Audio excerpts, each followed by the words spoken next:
Okay, good morning, everyone. Hope everyone had a nice Thanksgiving break. And I just, I don't have a lot to say this morning, but I do want to say to the staff, just sort of an acknowledgement to everyone's year end. Everyone's working really hard, and thank you for all of your great efforts.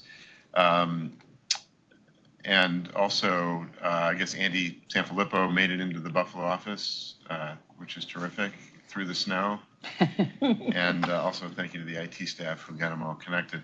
And I do want to acknowledge Judd Levy, who's in the audience today. Judd is a former chairman of the board for many years, and just want to acknowledge Judd's presence today. I guess so. I'll just wish everybody happy holidays. I know that the ethics report defines a gift of under $15, so you can make sure you can expect a gift of less than $15. And Sadie, just want to acknowledge you and CPC, terrific event last week, and congratulations on your anniversary. That's all I've got. Well, and award today. It's like and award today. Yeah, just keeps on coming. Great. So thanks. So we're now going to formally open the meetings of the New York State Housing Finance Agency, the Affordable Housing Corporation, and the Housing Trust Fund Corporation, the respective committees that are meeting today. We note that Jesse Olzak, representing the Director of the Budget, and Chris Curtis, representing the Commissioner of Taxation and Finance, are participating via video conference from the Division of the Budget's Conference Center at the Capitol, Room 131 in Albany. V. Gonzalez is participating via video conference from HCR's office in Syracuse, 620 West Erie Boulevard, Suite 312. In accordance with the open meetings law, notice of our locations has been made public, and the public has the right to attend and observe the proceedings from these locations. So open the meetings of the HFA board, the AHC board, and the HTFC board. I ask for motions and seconds to call to order, consider each agenda item, and later adjourn the meetings. Is there a motion? So moved. Second. Now ask for individual votes from each member of the HFA board, AHC board, and HTFC board, starting with Chairman Weiss. Aye. Commissioner Wisnauskas. Aye. Mr. Olzak. Aye. Mr. Curtis. Aye. Ms. Gonzalez. Aye. Mr. McIntyre. Aye. Ms. McEwen. Aye. Ms. Miller. Aye. We will use these votes as items are voted on throughout today's meeting unless a board member decides to vote differently or needs to recuse themselves. To open the meetings of the HFA Audit Committee, AHC Audit Committee, HFA Governance Committee, and AHC Governance Committee, I'll ask for motions and seconds to call to order, consider each agenda item, and later adjourn the meetings. Chair. So moved. Is there a second? Mr. Olzak. Second. For the individual votes of each committee member, we will accept the previous votes of Chairman Weiss, Mr. Olzak, and Mr. Curtis. To open the meeting of the HFA Finance and Program Committee, I ask for motions and seconds to call to order, consider each agenda item, and later adjourn the meeting. Is there a motion? So moved. And Commissioner? Second. For the individual votes of each committee member, we will accept the previous votes of Chairman Weiss, Commissioner Wisnauskas, and Mr. Olzak. The meetings are officially open. Okay, I'll turn things over to President Wisnauskas for her president's report. Thank you, and good morning, everybody. Since our last meeting, there have been some significant things that have happened in the city and in the state, so just a couple of highlights on those. The City of Yes in New York City was passed. This is a very sort of historic citywide rezoning that will enable the creation of 80,000 new homes over the next 15 years and includes an investment of over $5 billion towards infrastructure and housing, and part of that number includes $1 billion that came from the governor and from the state of New York that will be dedicated to housing in the city of New York. So a really exciting announcement on behalf of the city. As you all have heard us talk about, the need is great, and while 80,000 doesn't get us where we need to be, we need every tool in the toolbox, and this is really a great one and really historic that they could make such a large citywide change. So kudos to the city and everyone who worked on that. The second thing I would just touch on is on Monday, the governor did her first 2025 State of the State announcement, and this was sort of an inflation announcement that would provide direct payments to over 8 million New York taxpayers. It provides $300 to single taxpayers who earn under $150,000 a year, and $500 for joint tax filers who make up to $300,000 a year. So just the beginning of, I think, what folks will see as announcements coming out from the governor, but certainly a very great one as it relates to low income and moderate income New Yorkers. For our part, we announced actually two things in the last 2 weeks. We had some funding in last year's budget, one for a vacant rental program, which was really exciting to get at sort of upstate cities that have concentrations of vacant apartments. And also a program called Block by Block, which is something that came out of from Senator Ryan up in Buffalo, which is infill new construction on vacant and underused lots, but it has to be concentrated in sort of block by block notion. We expect over 100 new single-family homes in Albany, Syracuse, Binghamton, Rochester, and Buffalo. So two great programmatics. I also had the pleasure of going, I think it was last week, although I sometimes sort of forget, up to the Hudson Valley to announce the opening of a regional food bank. And we had provided ARPA funding, CARES funding, a little over $10 million to open this incredible new food bank in the Hudson Valley that's sort of a distribution center. It serves over 180,000 families every year. And they had been previously operating in this sort of like much smaller facility. So exciting, not always to get sort of outside the direct purview of just housing and be looking at the community development projects that we are funding as well. Next week, or even though we're sort of running down towards the end of the year, we'll do a groundbreaking in Mount Vernon and one in East Hampton. Oh, that one might be ribbon cutting, I can't remember. But still more to go as we get to the end of the year. Lastly, I would say I had the pleasure also of going down to DC with some folks from the governor's office because the National Governors Association did a meeting that was specifically about housing policy for housing staff from 20 different governor's offices across the country. It was sort of a great conversation about what people are doing, and also I think a lot of sort of shared conversation about sort of what kind of budget cuts we could all be nervous about going into the next administration and how do we sort of think about that and plan for that. But certainly good that at the national level, lots of governors' staffs are talking collectively about this. Will help us, I think, in the long run with the budget and sort of the policy agenda for the next administration. So with that, we have a lot of stuff on the agenda for today that's exciting and great, and let's get to that. Thanks, everyone. Okay, great. So we'll begin with the HTFC board agenda. Item 1 is the adoption of the minutes, which will be deemed approved unless any corrections. Item 2, 2024 annual CDBG housing awards. We need to see, do we have Hampton yet? Lil, how's it looking? I don't see them in the docs.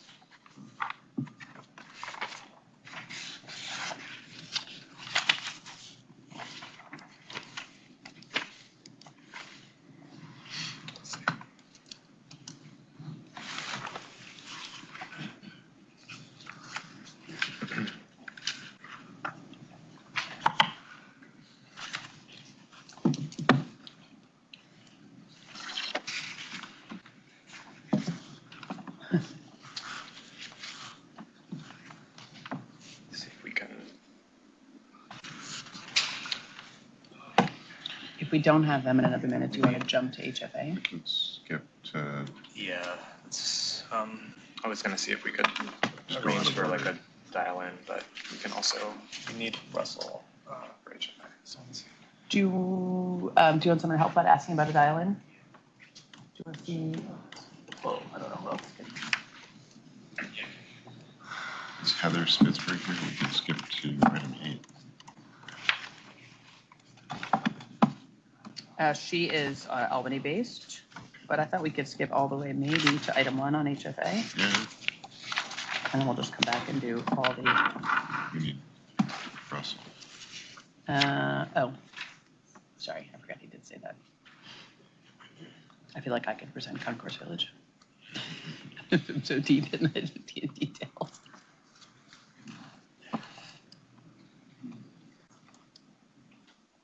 Never a dull moment.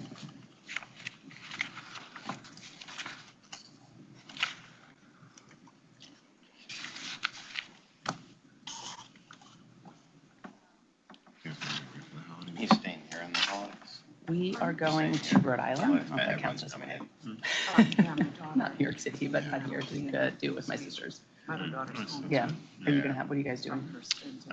We'll be in person. But I guess your parents will not be coming back again. Right, so, it's just a quiet. So you're also gonna have like 20 in-law, like your, all those people over? Half of that group. Okay. It was quite the spectacle. Because it's like 2025. The shared document. I'm excited though, it's like great to see all that now. So fun.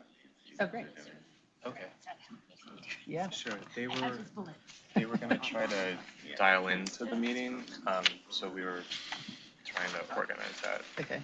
Is Like somebody currently, yeah. on that for you? And when they dial in, where do they dial in to? They're, Oh. they're working on dialing, and the question is just to make sure that they will be recorded in the dial-in. Yeah, well, they're dialing into the meeting, so hopefully it's, Right, they're not like dialing on a cell phone that we're Yeah. playing. So nice, but there's no snow. Christmas, right? Just Yeah. like lights, Christmas. Although here, it doesn't really have snow for years, I feel like, but we do get lights. Well, my orientation And is a cold. lot of snow. Yeah. Well, we were actually up in yesterday. We were in both Syracuse and Albany yesterday, and there's really no snow.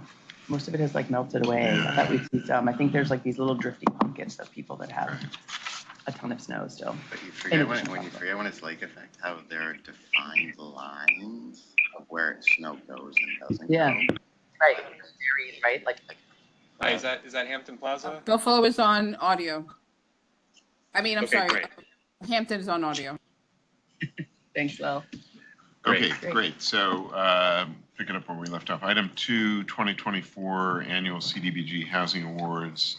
And Crystal Loeffler will present this item and the next 5. Crystal? Good morning. Thank you, and thank you for your patience. So I have several items, but I just wanted to quickly acknowledge the work of the Office of Community Renewal this year with November's board items and December's board items combined. We are delivering all of our annual competitive grant programs, and that included reviewing 248 applications in a short period of time, and the awards will result in 172 new grant contracts. So starting with CDBG awards, HCR makes a portion of its CDBG funding available annually for locally administered housing activities. These activities are offered through the competitive funding application and offered to eligible units of local government for owner-occupied rehab, well and septic replacement, and infrastructure and supportive housing. This month, we're requesting board approval to award $17.9 million and enter into grant agreements with 29 awardees. The full list of awardees and details are included in the memo. If the members have any questions, I'm happy to answer. Thank you, Crystal. And I just wanted to confirm, I think we've had a member who had to depart. Syracuse, B, are you still with us, or are you okay? No, I'm still here. I have to depart by 11:30 though. That Okay, was my all right. email. Just wanted to confirm. Thank you. Yep. I guess Tyler, if you would present the resolution. Now before the HTFC board is a resolution transmitted in connection with this item. Assuming the motion and second previously recorded, all in favor, please say aye. Aye. Aye. Motion is carried and the resolution adopted. Item 3, the annual home local program awards. Crystal, you're up again. Similarly, OCR is requesting approval to award over $20 million in New York State Home Program funds for locally administered housing activities. Home program funds are available in an annual competitive funding round for municipalities and non-for-profit organizations throughout the state. The available funds can be used for owner-occupied rehab, down payment assistance, manufactured housing replacement, and tenant-based rental assistance. OCR is requesting board approval to award New York State Home Funds and enter into grant agreements with 29 awardees to support the proposed housing activities. The full list of awardees is available in the memo, and I'm happy to take any questions. Thanks, Crystal.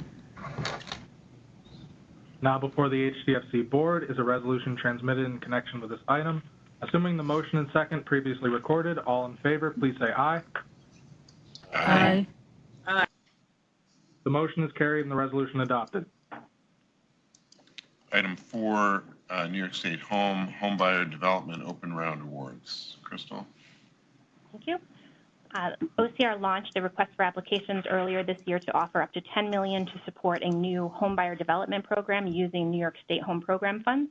This program allows non-for-profit developers to request funding to support rehab or development of up to 4 homes for sale to low and moderate income homebuyers. This activity is intended to support small projects that may not have access to the agency's larger development resources. This month, OCR is requesting board approval to award up to $1.7 million in New York State Home Funds and enter into agreements with Better Housing for Tompkins County and Syracuse Habitat for Humanity to develop 8 new homes. The board memo and project briefing sheets provide more detail on these projects. If you have any questions, I'm happy to answer them. Thank you. Tyler? Now before the HTFC. Sorry, did somebody speak? No, go ahead. Okay. Now before the HTFC board is a resolution transmitted in connection with this item. Assuming the motion and second previously recorded, all in favor, please say aye. Aye. Aye. The motion is carried and the resolution adopted. Item 5, Land Bank Initiative Awards. Crystal? Thank you. As you know, you've been hearing from me each month with Land Bank Awards, but this month we have 2 more. So we have an open round request for applications to allow land banks to request land bank initiative funding as new project needs arise. This month, we're seeking approval to award $2 million to the Kingston City Land Bank and $2 million to the Oswego County Land Bank. These are 2 of the most successful land banks to date, and they're seeking additional funds to continue the work that they've completed with earlier awards with pre-development, demolition, stabilization, and construction projects. The details are included in the memo, and I'm happy to answer any questions. Thank you. Now before the HTFC board is a resolution transmitted in connection with this item. Assuming the motion and second previously recorded, all in favor, please say aye. Aye. The motion is carried and resolution adopted. Great, thank you. Item 6, Annual State Housing Program Grant Awards for Access to Home, MMHR, and Restore. Crystal? Thank you. So this is the last of the annual competitive round group. So this is a group that we refer to as our state housing grant program. So it's access to home for heroes, access to home for Medicaid, our mobile and manufactured home replacement program, and the Restore program, which provides grants to assist elderly homeowners with emergency repairs. Combined, we are requesting board approval to award just over $12 million among these 5 programs and enter into 48 grant agreements with the identified awardees. The full list is in the board memo, but I'm happy to take any questions. Thanks, Crystal. Great, thank you. Now before the HTFC board is a resolution transmitted in connection with this item. Assuming the motion and second previously recorded, all in favor, please say aye. Aye. Aye. The motion is carried and the resolution adopted. Okay, let's see, amendments. This is item 7, amendments for Downtown Revitalization Initiative and New York Forward Grant Agreements. Crystal, for the last time. Thank you. The HTFC board approved entering into a $600,000 grant agreement with the City of Cohoes as part of our slate of HCR assigned DRI projects in October. Since that time, it's been determined, in cooperation with Department of State and ESC, that another DRI-funded project will be administered by the City of Cohoes as the contracting entity. Administrative efficiencies will be realized by adding this new project to the contract that we have underway. So we're requesting board approval to add the additional $1.5 million award to the city's existing contract, resulting in a $2.1 million total DRI contract. And similarly, a $300,000 New York Forward award to the Village of Cooperstown was approved in that slate of projects in October. Since that time, the village has agreed to administer another New York Forward award. With board approval, we're asking for board approval to add this additional $1.3 million project award to the existing contract, resulting in a total $1.6 million award contract administered by the Village of Cooperstown. Thanks. Now before the HTFC board is a resolution transmitted in connection with this item. Assuming the motion and second previously recorded, all in favor, please say aye. Aye. Motion is carried and the resolution adopted. Okay, item 8. Will, this is the one that I think is missing. Yeah. I'll just call it the item. So item 8, the seeker documentation and classification of the Syracuse LBI 2024 project. And Heather Spitzberg, Environmental Unit Director, will present the item. Good morning. This morning I'm recommending the 2024 Land Bank Initiative by the Greater Syracuse Property Development Corps be categorized as an unlisted action and a negative declaration be made pursuant to seeker.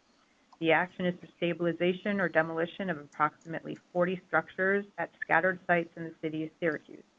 While the pool of potential sites is known, not all sites have been finalized. Consequently, this is a generic level review.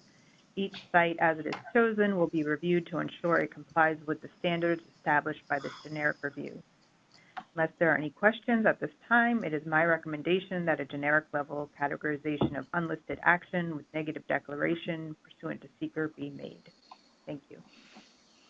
Thank you. Now before the HTFC board is a resolution transmitted in connection with this item. Assuming the motion and second previously recorded, all in favor, please say aye. Aye. Aye. Motion is carried and the resolution adopted.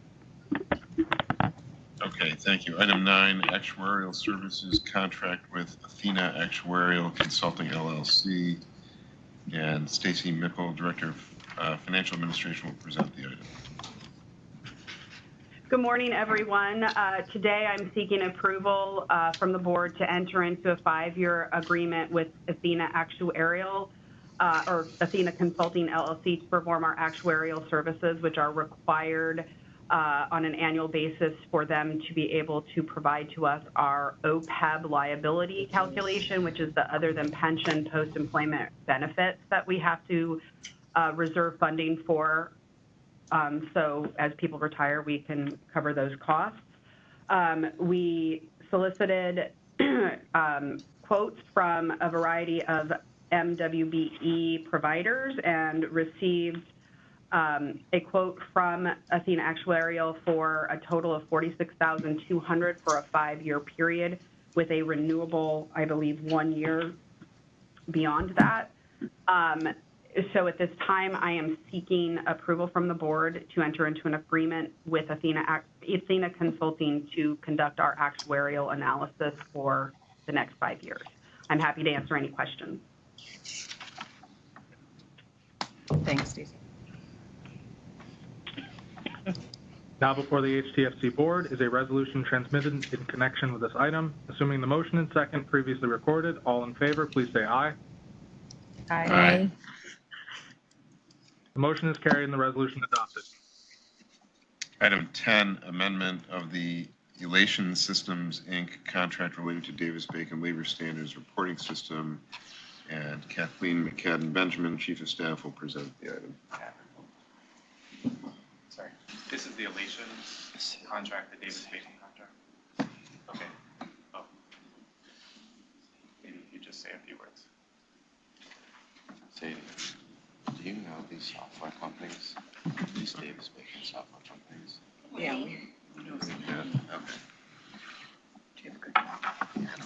That's what I'm curious. Hi, Kathleen McCann-Benjamin, Chief of Staff, and I have the pleasure of leading the DECO team. And we're coming before the board seeking authorization to amend the Elations contract, which is an internet-based Davis-Bacon standards compliance monitoring and reporting system. It's our current system. We're asking for a year extension while we work with ITS to get LCP tracker, which is really the industry standard, but procurements on the state side can take some time, but that's all. Thank you. Thanks, Kat. Tyler? Now before the HTFC board is a resolution transmitted in connection with this item. Assuming the motion and second previously recorded, all in favor, please say aye. Aye. Motion is carried and the resolution adopted. Thanks. Okay, we're going to table item 11 until later. Item 12, annual ABO budget and financial plan. Stacy, you're back up again. I am. Good morning again to everyone. Today I'm presenting to you, the board, and I'm seeking approval for submission to the authority's budget office, the annual budget and financial plan presented to you in the format as required by the authority's budget office. As I have stated in prior years, this is a little bit of a high-level budget that's hard to really kind of wrap your head around, but at the end of the day, we have to submit it in this format to the authority's budget office. What you see in the materials is a presentation that shows the last year's financial statements numbers from 23-24, an estimate of expenditures through 3/31 of 25 based on current year revenue and expenditure trends, as well as an estimate for the operating and non-operating budget for the 25-26 fiscal year with a approximately 3% increase, and then the out-year projections, which we leave somewhat static, primarily because all of our funds, all of the funds that we receive for both operating and the non-operating, which is our grant and federal grant and state grant funds, all come from outside sources. The PBCA fees are our primary source of revenue, which comes from the federal appropriation. So it's somewhat difficult for us to project out that far. I've provided a copy of the ABO presentation in the board materials, and I'm happy to answer any questions the members may have. Thanks. Now before the HTFC board is a resolution transmitted in connection with this item. Assuming the motion is second previously recorded, all in favor, please say aye. Aye. Aye. Motion is carried and the resolution adopted. Okay, we're going to table item 13 until later, and the remaining 8 items on the agenda, items 14 through 21, are information only, and there will be no presentation unless requested. So we're going to move on to the agenda for HFA and AHC. We'll now take up the beginning of the shared board agenda items. Item 1, HFA financing for Concourse Village, City of New York, Bronx County, and Russell Ubley, Vice President of Multifamily, will present the item. Good morning, Russell. Good morning. Thank you for accommodating me. Sorry about the subway delays I experienced. No, you're great. You're great. Hello. Concourse Village.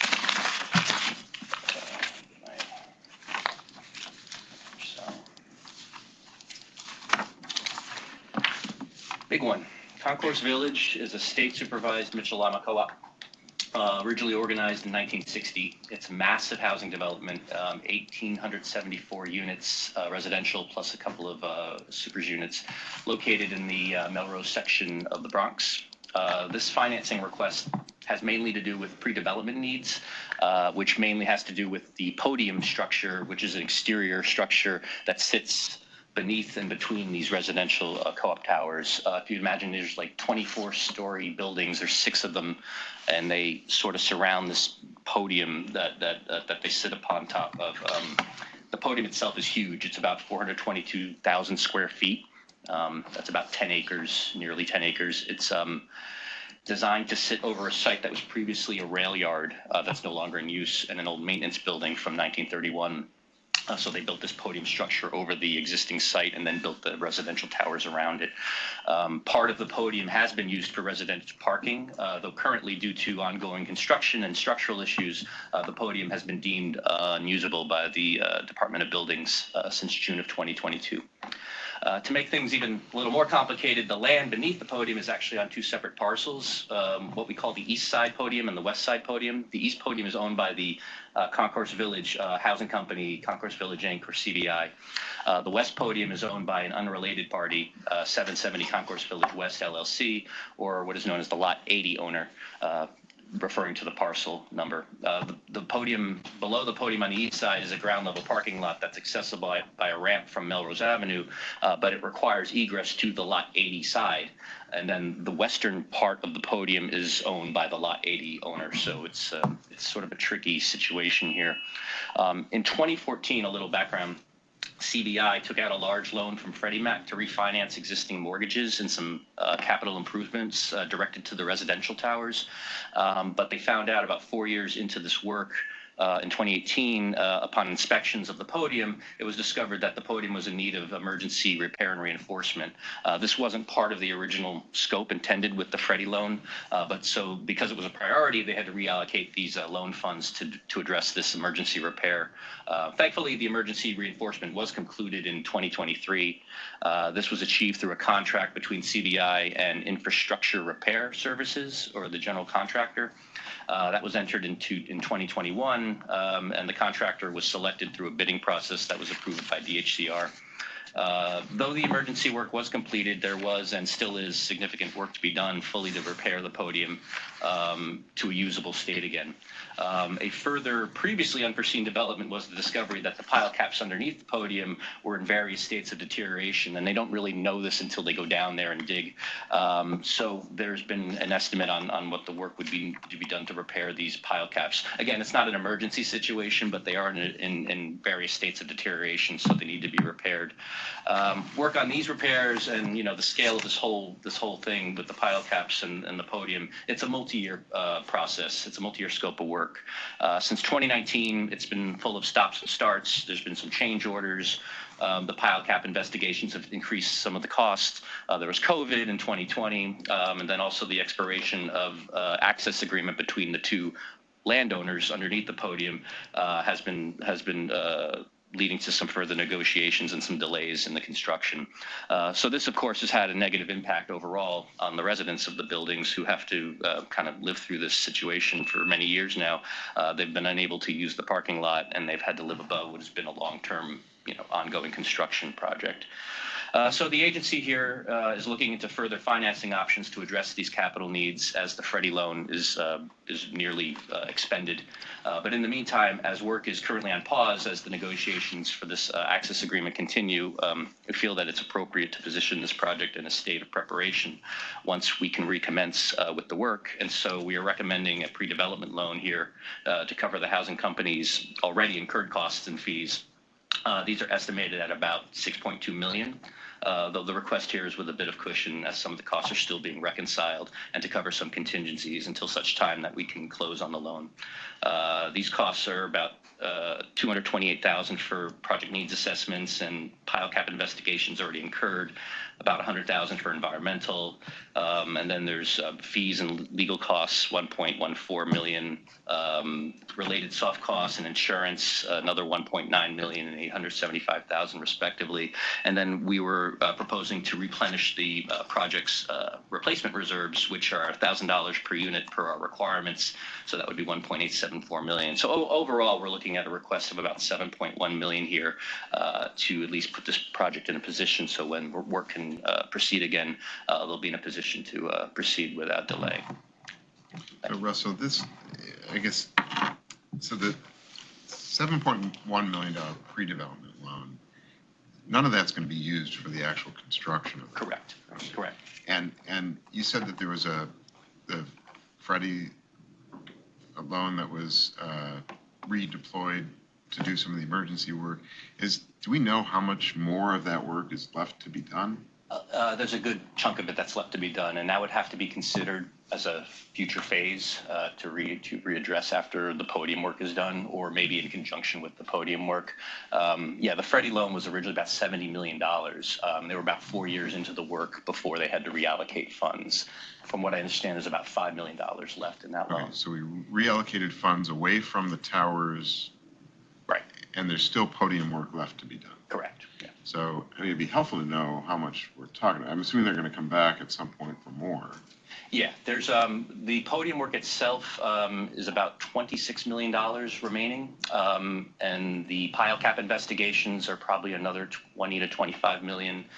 We're getting an updated estimate on that, and then the future residential work we would consider a phase 2 will still need to be scoped out at a later. So this will definitely come back before the board for the two things that Russell just mentioned to get financed by us. And there's one other thing, that this access agreement, I mean, what is the status of that? It feels like that could be contentious? It sounds like it is already contentious. What's the status? Hi, Becky. So I think contentious is the right word for describing the access agreement. And so we have multiple strategies going on, being discussed with council on how to support the co-op board in getting access to the Lot 80 land that they need to be able to do work on the west side of the podium.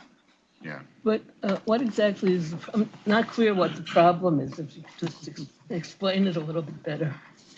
Yes.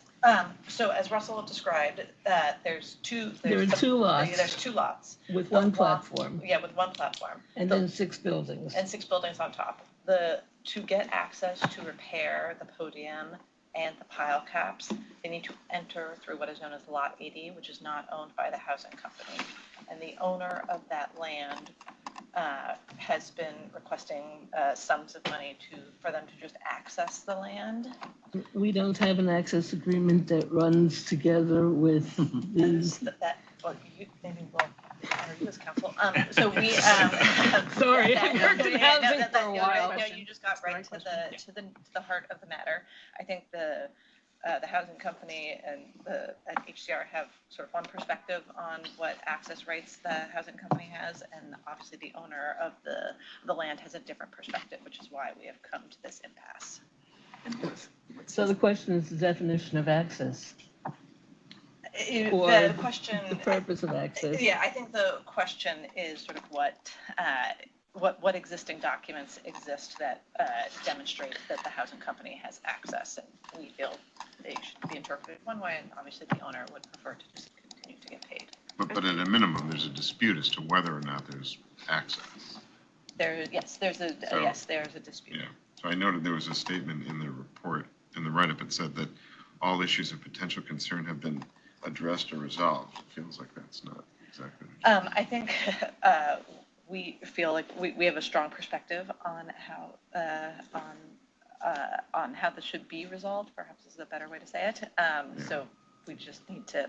So this is an interim step. They're going to come back to us at some point. Yes. So I guess we'll. And that language about resolve, it has to do with the development team and the work that is specific to this pre-development loan. So the due diligence that we do in order to make sure that just the everything is repairs tied up. on the platform as opposed to Just the pre-development loan. So Yeah. we feel like we have a Pre-development good cost of- handle on sort of the legal fees, right? The what we need to do, Yeah. build reserves, to do payables, all of that. We feel like we have a good handle on But for to be this. clear, Sounds they're like- going to come back for more money on the remaining platform repairs. Yes, they will come back A lot for more. plenty, yes, a Plus lot more money on the Yeah. platform and on the actual work that needs to be done in the so let me buildings. ask you, so who owns the platform? Do we own it jointly or? So the housing company owns the platform. Mhm. There's like land under the Under the platform. platform, It's sort of right. like part of it is a parking lot, as Russell said, and the Yeah. other half is sort of like a rubble strewn piece Right. of land. And that is what we need access to actually fix the podium and the pile caps. And the podium is critical to the structural integrity of the building. Yes, Of all the buildings? yes. Yes. All the buildings, All right? the Not buildings, just the yes. parking. And all of the buildings are part of Concourse Village. Concourse Village, and they all have the same owner? Yeah, the residential buildings are all. They're all- Yeah, okay. it's all the same co-op. And what is the status of the Freddie Mac mortgage? It is being paid. So it's current? It is current, they are current on their mortgage, yes. And is Freddie gonna contribute to the solution here, or? I think, I wouldn't speak for Freddie, but I think they feel like they have been a strong part of the solution so far because they did sort of redirect the proceeds of their Release loan of the to loan. shore up that we talked to them. And what is Weekly the about term of this. the Freddie mortgage? Is it a 30-year loan? I believe it's a 30-year loan. Yeah. It's about $70 million. It was originated in 2014. Yeah. But there is opportunity for them to add debt, right?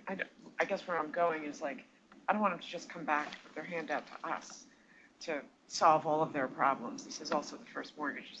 I think our perspective is that we will come, the housing company can come back and we will deal with the podium. And then I think when we get to a next phase of building investments, that's probably more of a shared conversation with Freddie. But we sort of agreed that we would, to Freddie, that we would sort of manage this podium investment. It feels like it's been going on for a while. Do we have to worry about the structural integrity of the buildings at all? So the Department of Buildings has an inspector out there quarterly or monthly at this point, and an outside firm that goes and inspects it, and we speak regularly, and they are confident that the shoring towers that they have installed have negated any emergency issue, and we have asked them repeatedly, is this an emergency, is this an emergency, and the Department of Buildings has assured us that it is not.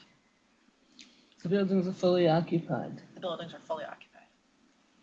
Is the owner of the other lot a beneficial, are they a real estate owner in the area? This is the only parcel of land they own in the area? This is the only parcel of land they own that we have a nexus to.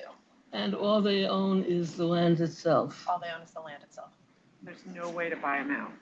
Not for an amount that we would feel comfortable with. Well, is it possible for us to take it? Eminent domain. Yeah. I mean, it has no value. It's under a pile of rubble, right? So I think we think the strategy that we've outlined here is a quicker, more efficient strategy than either of the ones that you just said. Fair enough. Doesn't sound very quick, though. Good luck. All right. Yeah, Thank you. How much my limited experience in this kind of thing is that when a problem like this develops, it's the beginning of a series of problems with the buildings. And I'm just concerned about, okay, so you come back to us at some point with repairs for the platform, but then it turns out that the buildings themselves have some kind of structural issues or need some kind of repairs simply because of the problems with the platform.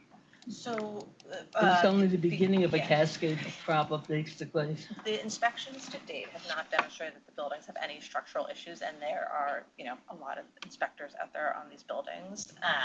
So I would say that beyond like the very needed repairs to the podium, the buildings themselves have wear and tear and certainly need their heating systems updated, but but we do not anticipate there being structural issues based on the information we're getting from the engineers. As I will say, these buildings aren't new. They were built in 1960. Yeah. So they're 60 years old. Yeah, is that the work that was deferred from the original Freddie scope was the heating system? What other work? Some plumbing upgrades that need to be done. We're still getting we'll get like a full IP&A with the scope. But I know it was initially plumbing upgrades and the heating systems were the main things. Yeah. This is It's a very huge, complex problem. Yeah. And I'm just concerned about, you're going to be coming back to us in stages, and I have great faith in the staff here. It's not that I'm questioning it, but I don't quite understand how it all gets tied together so that we're assured that once this problem with the negotiated access is taken care of, and we do the repairs on the platform, that the rest of it is basically Mitchell-Lama and various kinds of government subsidized repairs. So to be There's clear, no more private ownership issue. Right, so for this housing company, so there is no other government funding for Mitchell-Lama's besides Russell, basically. So they, yeah, right. So once we take care of the podium, there will definitely be work that needs to be done in the buildings. I think that will be, as Commissioner said, a conversation between us and Freddie about sort of who's funding what, but they are 60-year-old building. Like any 60-year-old building have wear and tear and upgrade needs, just like any of the preservation projects that we do, right? This is not any, putting aside the access in the podium, which are certainly very unique. I wouldn't say that the condition of these buildings, which I have walked several times, is not different than what I would expect to see in like a 60-year-old HUD building. Like they're probably in better shape. So I wouldn't want you like going into this thinking there's like things falling down. Like they need work, but they're not. It's not. The buildings themselves are not dire. Yeah, and these are co-ops too, so they're owner occupied. Yeah. So the in-unit work is fairly secure. Given the sort of structure, it's like obviously the city of yes, it changes. The question is, when you're re-envisioning this huge parking structure, you've now redone a whole development platform. Is there a way for the state to get access development rights and some type of like way if we can build on top of this huge thing, or a way to think differently about what goes back into that when they come back, or any type of re-envisioning of that too? The podium system. I think that would be like phase 3. Fair enough. That's, I think, another reason why site control is important for the co-op to be able to do something where they could take in additional capital for the sale of that land or something like that. I think I would just add too, this is going to be this process of doing the podium is a 3 or 4 year construction process, and the upgrades that eventually we will do for the building will also be a 3. I mean, we will be investing and working on this building for, it's going to be, and that's okay. It's a very large building. It's very important for us, and we'll continue to be very involved in it for the. Sounds like long after we're over. I mean, I'm not dating anyone, but I think this is going to be a very long, we're in this for the long haul, as we are with all the buildings. Both of these things we're talking about, just because of the nature of the building, are very long-term things. Yeah, they're very long-term complex, a very long-term complex arrangement. All right, we'll look forward to you coming back to us with more. And if there is, Speak for yourself, Mr. Weiss. if there is an update, maybe just. Yes, absolutely. It'd be good to know ongoing what's happening. Absolutely. I think it would then be easier also for us to follow what needs to be done. Yeah. Yeah, okay. I don't know who designed this to begin with, to like create a podium over the rail yard. Alex, Yes.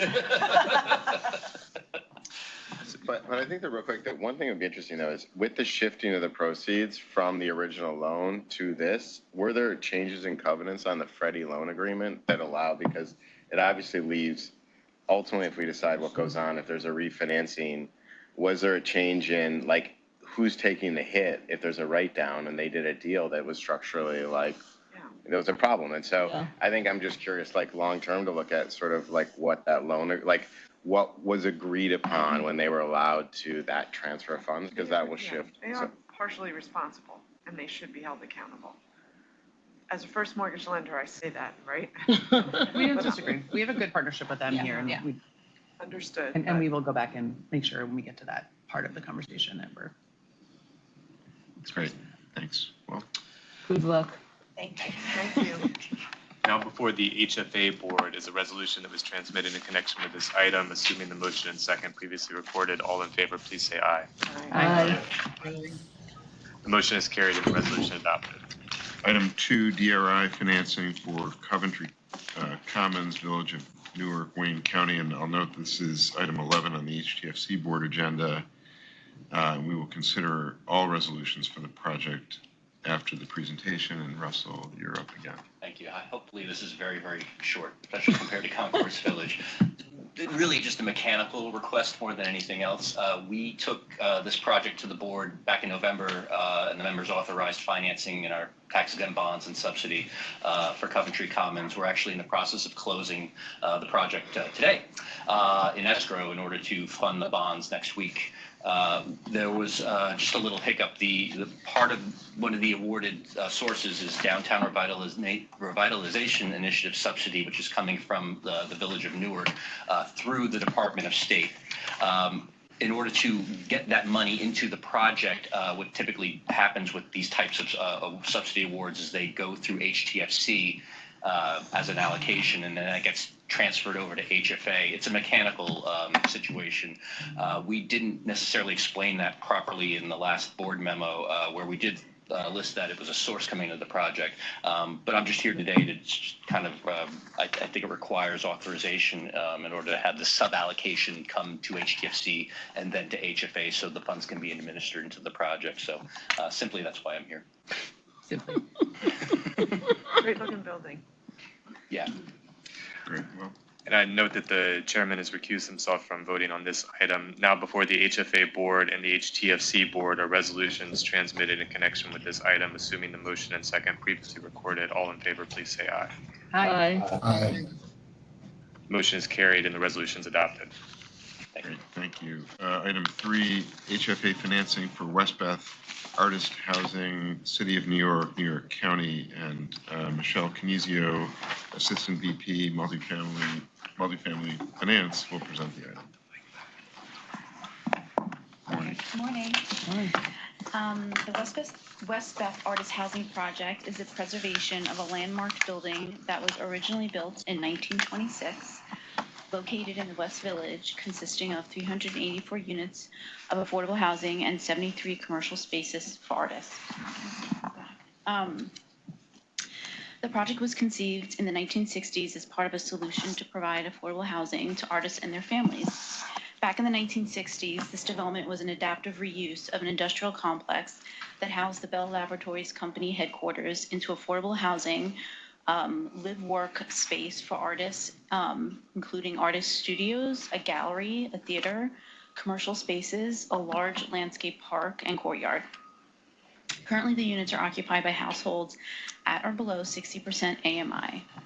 The project is seeking financing for moderate rehabilitation work, including upgrades to the building envelope, common areas, elevator replacement, facade repairs, replacement of the historic wood windows into mahogany windows, upgrades to all radiators in each apartment, and a gut renovation of 32 vacant units. The project will also include updates to increase energy efficiency, including new insulated windows, a green roof, thermostatic radiator valves, energy-efficient elevators, and lighting. The funding sources include multiple green and historic funding sources to fund the construction cost. And lastly, this project meets the agency goals of preserving affordable housing and promoting community revitalization for a population that has contributed to the vibrancy of the city. Thank you. Thank you. Michelle, do you know if the National Park Service has given their blessing yet? This has had all well, it's in the process of landmark. It has SHPO approval, all environmental, which is SHPO is including our environmental, and it has that environmental clearance. We're just waiting on DOB and landmark approval. Right, but National Park Service has to give either part 2 or wouldn't be part 3, but part 2 approval. We're here, we couldn't get here today without part 2 approval, so that's part of the environmental clearance. We have environmental clearance. Who's the investor on the state and federal historic credits? I'm not sure who the investor is, but I can find out. Do you know, I'm curious how much they're paying for the credits. The credits are about, I think it's about 90. It's on the total, but I see. Yeah, I think it's about 90 cents. Yeah, that's okay. Yeah. Maybe let me know, I'm curious. So this project was originally financed through the city because there's a regulatory agreement that exists. So that has a forgivable loan. That regulatory agreement will be released and replaced with our regulatory agreement for affordability. This was a major project when it was done. It was considered revolutionary. Oh, sure. It's quite a place. Yeah. Yes, it's going Define artist. They worked with FIHO on. So they have to be working artists. They have to prove that they get income for their work. But what does an artist mean? Is it like? It's an existential question. Well, it's a lot of questions. I mean, it's a lot of units. And so James is somewhat of an artist. My wife went to art school, so. They have to be working artists. Yeah. So is that, I assume it's graphic design, is it also teaching art or performance art? Yeah, it could be, yeah. So it has studio space and Yeah. all kinds of amenities, high ceilings that permit certain kinds of sculptures. You, in your mind, you imagine it's people with easels painting all day, but No, you the have to definition of have artist is much thresholds. broader. Yeah. And a deal like this, it needs to be. So, although it is New York City, I'm sure it doesn't have any occupancy issues, but There's a demand. yeah. Anybody can be an artist also, I guess. Yeah, it's a great A project. cynic. Yeah. Sorry, there's artists in my The family. parts are beautiful. Okay.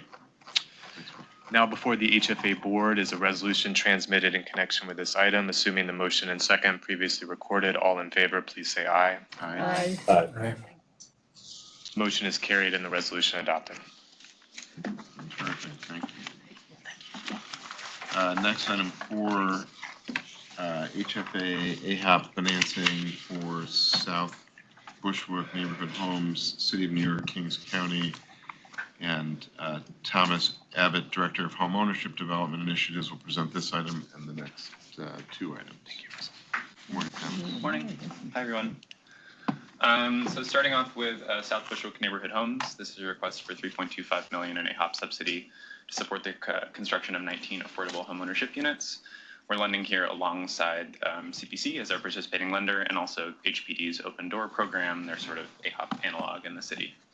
The project is located on 5 sites in the Bushwick neighborhood of Brooklyn. It consists of 2 multifamily cooperative buildings, each of 8 units, and then 3 fee simple homes, each of which has some auxiliary rental units.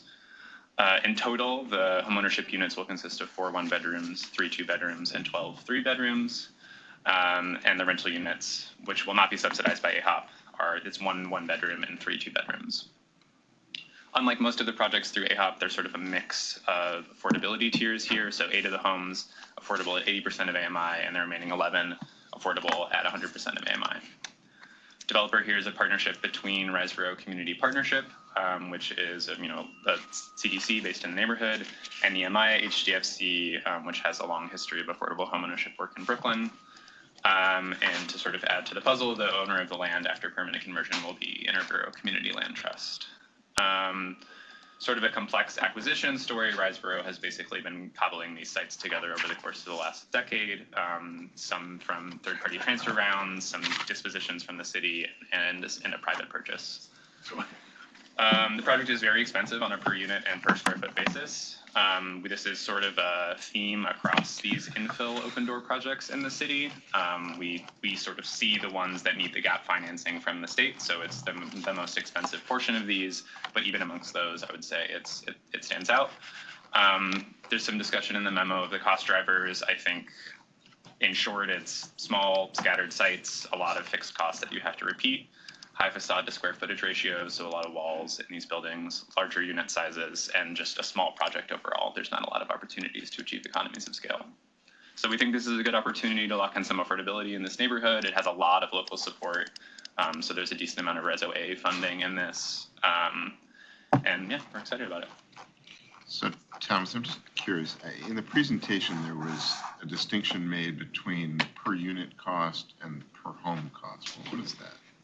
So there's I think the breakout in the tables is between all of the units inclusive of the rental units and then just the homeownership units, if that makes sense. So there's 19 homeownership units. Those are the only ones that we're financing. Those single family homes have some auxiliary rental units in them, which will be regulated by HPD, and HPD is currently in discussion with the land trust about the sort of rental targets for those units. But that's the reason. It's trying to look at just the homeownership piece and then every housing unit that's involved in the project. So per unit would be all of the units. Per unit would be all of the unit, and per home would be the homeownership. That's correct. Okay. Yes. Could you just go through why the cost is so expensive? Why this project is so expensive? Hold on one second. I just want Sorry, Steve. So in the per unit amount of 141 for the AHOP, but that would only apply to 19 of the 23 units. That's correct.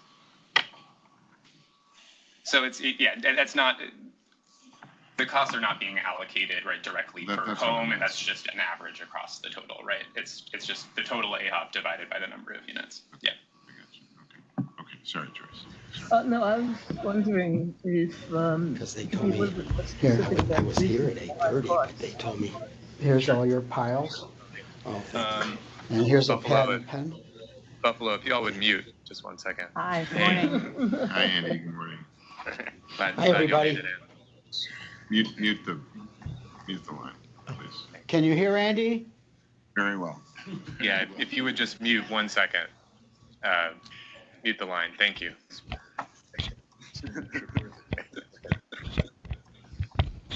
It won't mute. Oh, okay. Okay. Thanks. Go ahead. Yes, so I mean, I think there is more of a discussion in there. I think we have a sequence of sites in a very, very high cost construction environment.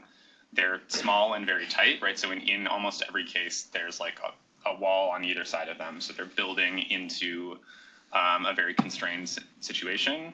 There's fixed costs, right, that they have to pay 5 times as opposed to just once in a typical multifamily building. These are, Riseboro makes a point of very high energy efficiency in their projects. So while this is not achieving like a specific stretch goal, these are very high energy efficiency buildings with sort of thick facades. And, on a per unit basis, you're not seeing typically a project that is 70% 3 bedrooms in the city. And so I think you're just dividing those costs over a smaller number of units, right? So it's just, you have a small building that only consists of a few units. Whereas I think that's like even in some of HPD's other infill work, that's like on these small sites, these small city-owned sites, you know, you're getting more of a studios in one bedroom. There's no studios in this building, so like there's absolutely going to be a higher per unit cost probably because of that. Yeah, sure. And I mean that doesn't, you know, the square footage per square foot cost is still quite high, right? But this is something that like HPD is in at OMB, and they're in the middle of sort of cost controls at the moment. CPC is going to do a plan and cost review on the project to make sure that like there's not, you know, sort of any unnecessary like decisions made. Let me ask you a question out of left field, and given the costs here, does this involve union labor? This is not a union. No, this is It's not union labor. It's not a union project. It's only 19 units, or it's 23 units. Yeah, right. So that it would be very difficult to get someone interested. That's what, yeah, okay. Yeah. I have to recuse myself, just reminding you. It's good to see Riseboro back after Casa Pacifica. Yeah. Continue to work with us. All right, cool. Okay, and noting for the record that Ms. McEwen has recused herself from this item. Now before the HFA board is a resolution transmitted in connection with this item. Assuming the motion and second previously recorded, all in favor, please say aye. Aye. The motion is carried and the resolution adopted. Great. Thank you. Next item 5, HFA AHAP financing for 6 Cottage Place, City of White Plains, Westchester County. Great. So this is a request for $8 million in AHOP subsidy to support the adaptive reuse of an existing Berkeley College dorm building into 40 condominium units.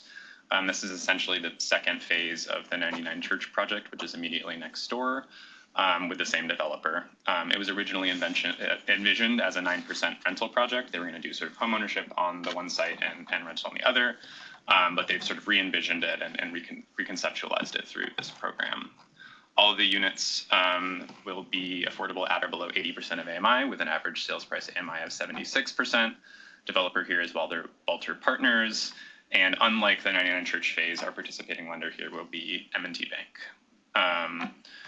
The marketing agent will be, as has been with the other Wilder Partners projects that have come through the program, will be Housing Action Council, a nonprofit based in Westchester. This is a great site. It's transit oriented. It's less than a 10-minute walk to the Metro North and basically 1 block outside of White Plains downtown. As part of the scope of work, the building will be electrified and the facade will be tightened to ensure greater energy efficiency. And the HCR design unit has already provided a lot of feedback that has led to a more efficient layout for the building. So we're excited about that. We initially had some concern about marketability of studio units, but we did a lot of analysis and showed, one, that there's very, very strong market demand for this unit type in this market, and two, that if you look at housing cost burdens for, if you look at costs for studio renters in the area, our sort of housing cost burden is going to be more than 30% below those in this market. The other point I would make is just that Wilder Partners' strategy with these 2 projects was to try to equalize the total development cost per unit across the 2 projects. Because hard costs are much lower than they were at the 99 Church project, the sort of phase 1, this project is holding more of the acquisition cost for the total parcel. The total acquisition cost they're paying at $14 million is still well below the almost $21 million in appraised value. I'll leave it there. And Tom, just one quick question about the AHOP program. It says here maximum term sheet amount of $8 million or $200,000 per unit. Is that, how does that work? Is that, you know, is there a, like you were saying before, that it's not necessarily a per unit amount. Is that a total project amount of $8 million that's the cap, or is it a per unit cap? It is a per unit cap. So in the South Bushwick Neighborhood Homes project, we were below that cap because a lot of the units were affordable at 100% of AMI rather than 80%. Because all of these are at 80%, you're eligible for up to $200,000 per unit, depending on, you know, if the project needs it, right? We wouldn't over subsidize, but that's sort of the term sheet max. So yes, you would just 40 times 200,000 gets you to the 8 million in this scenario. And then when home buyers buy the homes, the AHOP subsidy is sort of assigned to them as a soft second mortgage underneath their first mortgage. Right. And so in this case, those that soft second mortgage would be for the $200,000. So the reason I'm asking this question is in the next project, which we'll get to in a second, it's 220,000. Yes. So that project, there is a provision within the term sheet for if you meet an energy efficiency stretch goal, you're eligible for up to $20,000 extra per unit. So in that case, they're designing to net zero ready principles, whereas in this case, they're not hitting that stretch goal. It's energy efficient, but not like going to get certified. Okay, great. Thanks. Anything else? Well. And Ms. McEwen, I believe, is recusing herself from. No, Oh, no, 17. not this one. Okay, great. You're financing the adjacent one? I don't know if that means I should recuse. But Separate this project. one we said, You're good to go. I mean, you can have at it. Thanks. Now before the HFA board is a resolution transmitted in connection with this item. Assuming the motion and second previously recorded, all in favor, please say aye. Aye. Aye. The motion is carried and the resolution adopted. Terrific. Thank you. All right. Item 6, HFA AHOP financing for 81 Elliott Avenue, City of Yonkers, Westchester County. Thomas, you're up again. This is a request for just under $2 million, so $1.98 million in AHAB subsidy to support the new construction of 9 limited equity cooperative units in Yonkers. Borrower here is 81 Elliott Ave HTFC, and the sponsor, sort of the developer helping out with the project, is Westchester-based Housing Action Council. Conversations are ongoing with Habitat New York and Westchester to potentially be the cooperative monitor here. So the story is that day after Christmas 2021, a fire broke out at the previously existing 9-unit affordable cooperative that was on the site. It completely destroyed the structure, and basically we're building it back for the 3 shareholders that want to return, and then the remaining 6 units will be sold to eligible households. The new building will be roughly the same size and bulk as the previous. It'll contain 1 2-bedroom, 5 3-bedrooms, and 3 4-bedroom apartments. And it will be designed to net zero standards, which makes it eligible for this, slight additional subsidy bump. The sales prices for the 3 insider units, so the insiders don't have to buy back in. Their sales prices are covered by the insurance proceeds from the fire. And outsider units, because of the involvement of the Westchester Housing Flex Fund, they'll be capped at 65% of AMI for incomes. So we're setting sales prices at about 55% of AMI to allow for a band. The project is also using funds through our community-controlled affordable housing grant program for pre-development expenses, which is great to sort of see these sources working together. And then the last layer here is that this is also a community land trust project. It sits on land owned by a community land trust called Residents for Equitable and Affordable Permanent Shelter. There's a 99-year ground lease that began in 1994 that will be renewed and assigned to Housing Action Council at closing. So there's $1.1 million in insurance proceeds. That's right. And is that from the co-op owners that want to stay in? That's right. So yeah, when it burned down, they received the insurance proceeds. I think some of them have been paid down over time for sort of carrying costs and soft costs and stuff. But what's left is the 1.1 million that will be already controlled by them. It's not sitting out there. They already have it in hand, and that'll be used basically to subsidize the project and prevent them from having to buy back again a unit that they already owned. But there were unit owners that received insurance proceeds and then gone. And then left, exactly. Yeah. Okay, great, thank you. Recuse on this one? I have to recuse here, but this deal makes me feel very old because 31 years ago, I think, I was on the roof of the fire building with Grace Braley, if anyone remembers that name, long associated with this building. So it was really tragic when the fire happened, and I'm excited to see it get built back.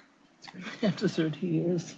Yeah, I've been around the block of this building many times. So noting for the record that Ms. McEwen was recused from this item. Now before the HFA board is a resolution transmitted in connection with this item. Assuming the motion and second previously recorded, all in favor, please say aye. Aye. Aye. Thanks, Thomas. The motion is carried and the resolution adopted. Terrific, thank you. Item 7, HFA small building program financing for 1762 to 1766 Main Street in Buffalo, and Burke Blackman, Director of Distressed Asset Initiatives, will present this item and the next item. Burke? Great. Good morning, everyone. Thank you. So this is a request to use $1.2 million in small building program subsidy for the adaptive reuse of 2 vacant adjacent buildings on Main Street in Buffalo, Erie County. The project will create 8 apartments affordable at an average of 65% AMI and approximately 2,700 square feet of ground floor commercial space. The residential units are a mix of studios and 1 and 2 bedrooms, and will feature new layouts, new kitchens and baths, and in-unit laundry. Shared parking is available at an adjacent lot via an access easement. And the ground floor commercial is expected to be leased by a single anchor tenant, a minority-owned Buffalo-based recording studio and music academy. They have a signed term sheet and are negotiating the lease currently. One of the 2 buildings that dates to the 1890s, and it's eligible for historic tax credits. It was formerly used as a meat market, an African-American theater club, and most recently as office space for the now closed record theater chain of music stores. In addition to the historic tax credit equity, the project financing includes construction and permanent loan from CPC, $500,000 in ARP funding from Erie County, $420,000 in Better Buffalo funds, and a grant from National Grid, so they're leveraging several additional sources. The project will also benefit from a 444A partial tax exemption for 10 years due to the historic structures. So this is essentially a companion project to a prior small building finance development that's known as the Monroe. It's just across Lafayette, a few doors north at 1786 Main Street. That one transformed a former record theater store into 17 apartments and 12,000 square feet of commercial space. It's the same Buffalo-based development team here. It's led by the principals of Urban Vantage, Preservation Studios, and Common Bond Real Estate. The Monroe has completed residential construction. They've leased 5 of the 6 commercial spaces. They're approaching 90% occupancy on the apartments, so we expect that one to convert to permanent in March of 2025. So this proposed second phase up for approval today will help continue the reactivation of Buffalo's Central Main Street corridor near Canisius University and the Buffalo Niagara Medical Campus, and we're happy to recommend it for funding. Terrific, thank you. I just have 2 observations. One is that the developer fee is really quite small on this project, and a significant portion of it is being pledged into the deal, which I think is consistent with what I know about this group in Buffalo. And my second point is that I don't have a conflict or any recusal. However, the developer of this project has since joined our law firm as a partner. We're not working on it, and I have nothing to do with it, but I just wanted to disclose that. And I'll note for the record as well that Ms. McCune is recusing herself from this matter. Now before the HFA board is a resolution transmitted in connection with this item. Assuming the motion and second previously recorded, all in favor, please say aye. Aye. Aye. The motion is carried and the resolution adopted. Great, okay, item 8, HFA Small Building Program Financing for 216 to 218 Lynn Street, City of Ithaca, Tompkins County, and Burke, you're back up. Great, thank you. So this is a request to use $630,000 in small building program subsidy to rehab and partially reconstruct a 6-unit apartment building in Ithaca's Fall Creek neighborhood. It will preserve and restore 6 one-bedroom apartments that are affordable at an average of 65% AMI, and will also help convert the building to all-electric systems. All utilities will be included in rent. Tenant amenities include on-site laundry and 6 off-street parking spaces. The agency's investment here will be coupled with a $350,000 construction and permanent loan from CPC and owner equity. 3 of the units at the existing structure are currently occupied with long-term tenants at rents that are substantially below market. These tenants are going to be checkerboarded on-site into fully updated units as they're completed, with rent set at a modest 5% increase over their current levels, which actually results in affordability for those 3 tenants ranging from 38% AMI to 55% AMI. In the event of any turnover for these 3 units, rents for newly occupying households will be capped at slight increases up to what was just proposed, so 40, 50, and 60% AMI units. So we'll have some really deeper long-term affordability here at this project. The other 3 units that will be newly marketed will have rents around 70% and 80% AMI for an overall average of about 63% AMI. This project's very well located in a highly desirable residential neighborhood that's sort of between Cornell University and the Ithaca Commons downtown district. It's walkable to both. A TCAT bus service is available on Lynn Street, and the project is also walkable to outdoor recreation at the Ithaca Falls Natural Area and the Cascadilla Gorge. Hope I pronounced that right. Rents, even for the 80% AMI units, still reflect about a 12% discount from market. So these units are well priced, and we expect absorption time to be minimal. It's a smaller Ithaca-based BIPOC developer here. They're receiving support from CPC's Access program. They've completed 2 other smaller multifamily properties in Ithaca and own a construction and property management firm that will GC the project and then also later manage lease up. If awarded, this will be our 4th Access-supported project to be funded through the small building program. And again, happy to recommend this one for approval. Thank you. Excellent. Thank you. I note that Ms. McCune's recused herself from this item. Now before the HFA board is a resolution transmitted in connection with the item. Assuming the motion and second previously recorded, all in favor, please say aye. Aye. Aye. The motion is carried and the resolution adopted. Okay, next up is an AHC action item 9, the appointment of Cody Sargood as an additional co-seeker officer for AHC, and Heather Spitzberg will present the item. Good morning. HCR's environmental unit reviews projects across HCR for compliance with environmental laws. Today I'm requesting that Cody Sargood be named an additional co-seeker officer for AHC projects. Mr. Sargood is already an HTFC seeker officer. This is needed to balance workflow within the environmental unit and ensure proper coverage of AHC environmental reviews. Mr. Sargood's resume is attached to your board packets, and I strongly recommend he be authorized as an AHC co-seeker officer. I'm happy to answer any questions. Thank you. Now before the AHC board is a resolution transmitted in connection with this item. Assuming the motion and second previously recorded, all in favor, please say aye. Aye. Aye. The motion is carried, the resolution adopted. Okay, next is an AHC consent item, item 10, the award of AHC grant funds for certain projects listed in the agenda, and there will be no presentation on this item. Now before the AHC board is a resolution transmitted in connection with the item. Assuming the motion and second previously recorded, all in favor, please say aye. Aye. Aye. Motion is carried and the resolution adopted. Okay, and We can go straight through. okay, so next we're gonna, Will Martin will open the meetings of SONYMA and the State of New York Municipal Bond Bank, Agency Tobacco Settlement Financing Corporation. And I'd like to acknowledge Professor Ford has joined the meeting, and As well as I'm sorry. Dave is making his way. Oh, Dave is here. Great. Thank you, Dave. And Andy is in Buffalo. Did I miss anyone? And David. And David. All right, great. Thank you. Yes, David Gonzalez. And Mr. Freeman is close by. Okay, great. Well, we're going to get started. Yeah, sure. Sure, thanks.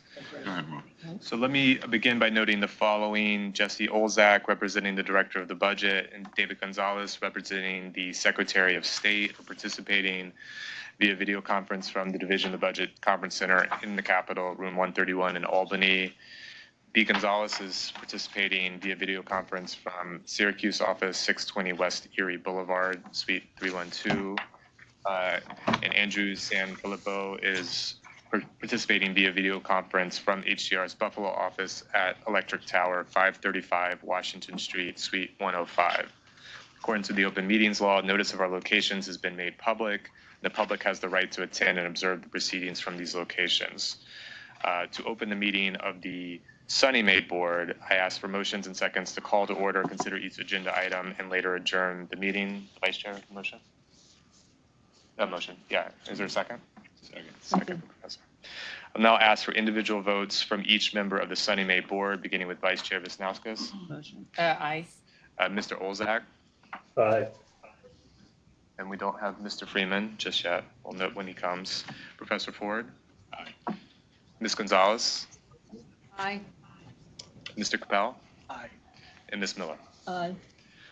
Now we're going to open the meeting of the SONYMA Audit Committee. I'll ask for motions and seconds to call to order, consider each agenda item, and later adjourn the meeting.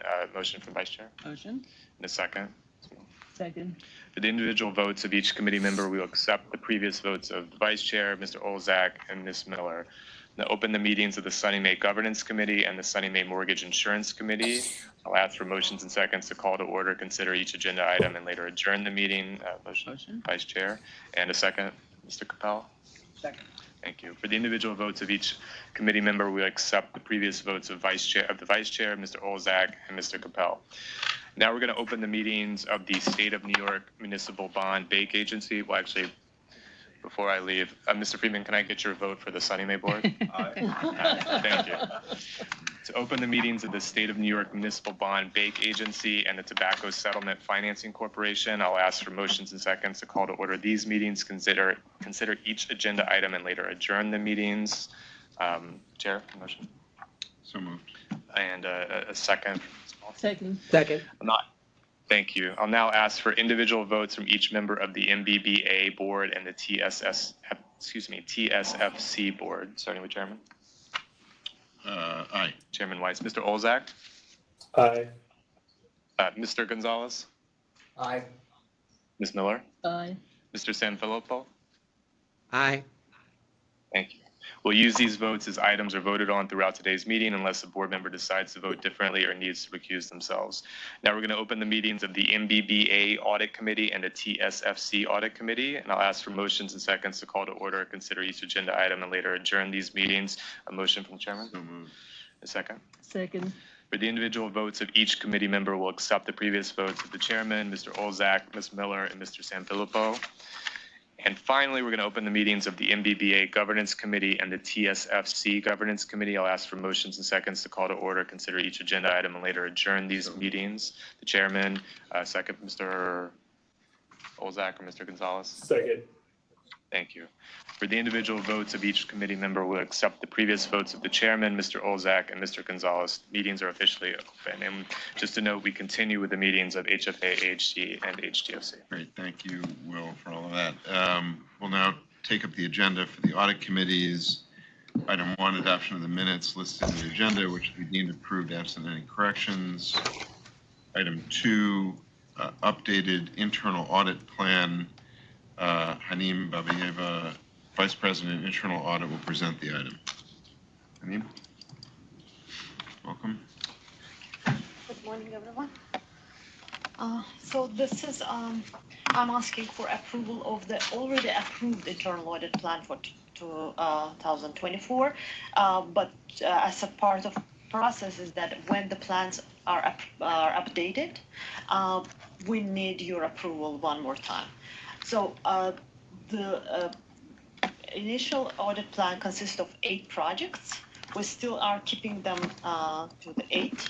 We're just replacing the last project that was associated with the operation of Treasury, which we do not skip. We did it within the previous operational audit that we called debt issuance audit, because Treasury is currently under debt issuance. So we covered Treasury under debt issuance audit, and we have one slot for the additional audit, and we inserted AHC, operational audit, policies and procedures and compliance audit, into this year audit, not to lose time.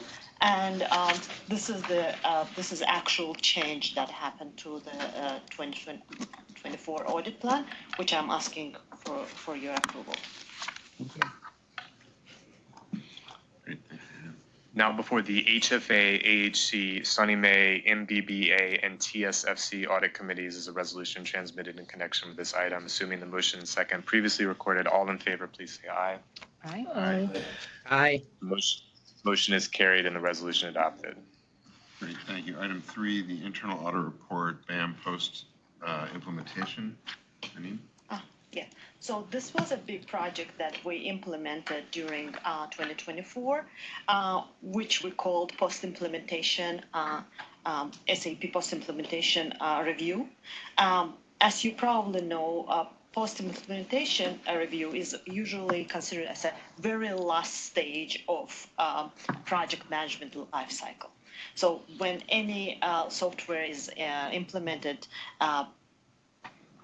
as an auditor, so we are responsible to validate the success level of that implementation, and we perform that review for this very complicated and long-term project.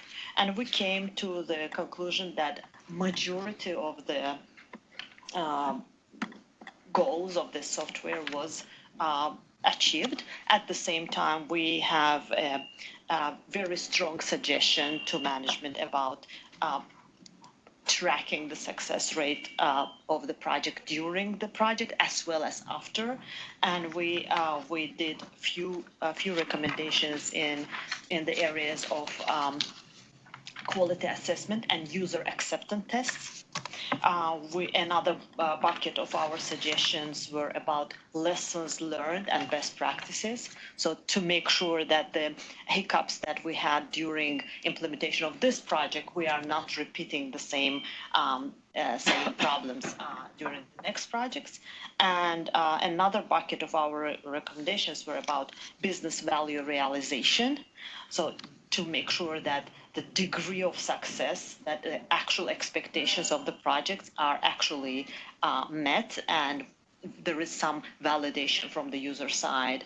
Also, the trainings that we are providing to users are updated as well. So not just initial training, but ongoing updated trainings. So it was a long-term project, and we agreed with the IT management that majority of our recommendations are valid, and during future implementations, they will be considered.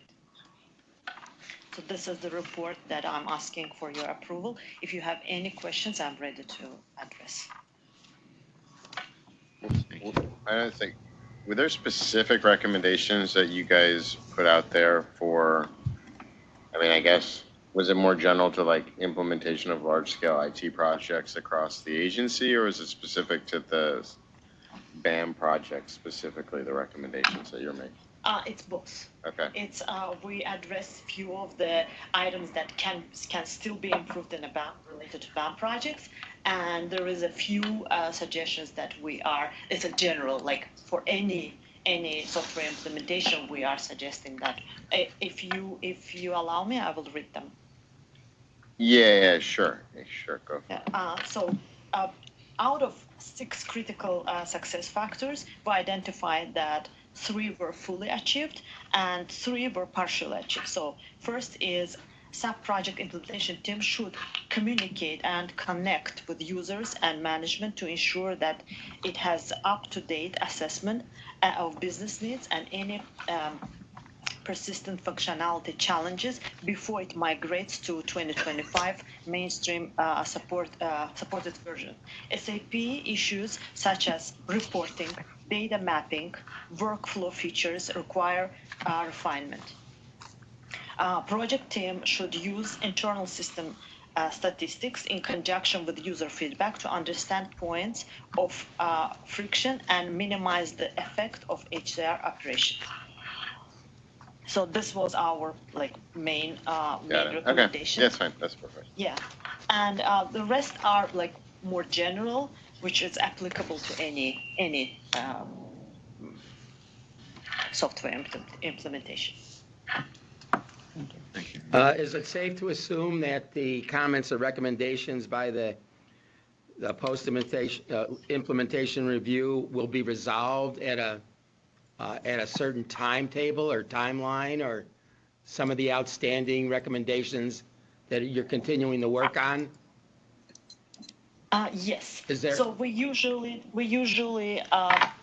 do annual follow-up with each department or with each program.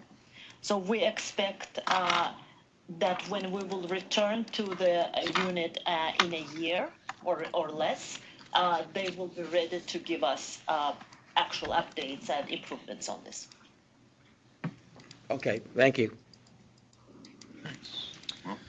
Now before the HFA, AHC, SONYMA, MBBA, and TSFC audit committees is a resolution transmitted in connection with this item. Assuming the motion and second previously recorded, all in favor, please say aye. Aye. Aye. The motion is carried and the resolution adopted. Okay, item 4, follow-up from the 2023 audit report, and Hanim, you're up again. Yeah, so this is a routine item. As I just mentioned, we are performing annual follow-ups of the previous year audit recommendations and the level of their implementation. So for 2023, the average rate of recommendation implementation, like 100% implementation rate, is 60% in general. By the programs, it's like we were surprised to learn that our external like servicer banks actually 100% implemented our recommendations. The Office of Administration implemented almost 40%. SONYMA, they were recommendation free, so they are excluded. HFA, 4% low income program, implemented our recommendations up to 83%. So we are happy with that. And accounts payable up to 75%. So we continue to track the implementation rate, and we will report the updated numbers at the end of this next year. So this is like one of our routine reports that I'm asking for your approval. Why is the follow-up to 2022 audit only 55%, and when there were 22 items and only 12 were completed? And then the next item, office safety and security, there were 8 items, only 3 of which were completed.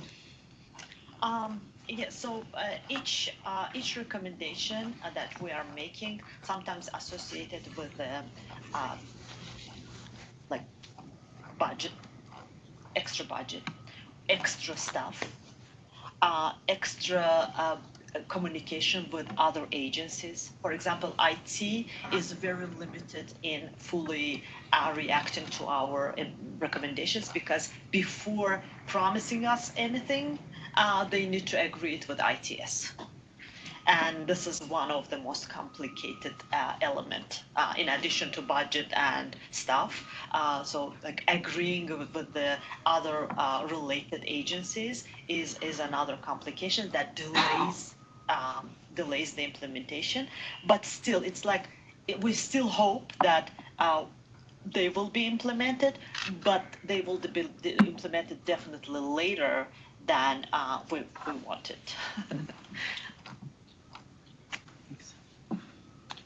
Great, thank you. Question. Weren't there IT recommendations for SONYMA as far as the implementation with BAM, and then also with the website? We had discussed about taking a look at the features in the website itself as far as interaction with people online. So there were somewhere change.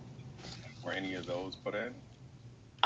It was not our recommendations. I know that it came from probably compliance unit, because it's a legal requirement to make our website accessible, and it's a matter of the state compliance. So if I'm not mistaken, our agency is doing what is required by law plus.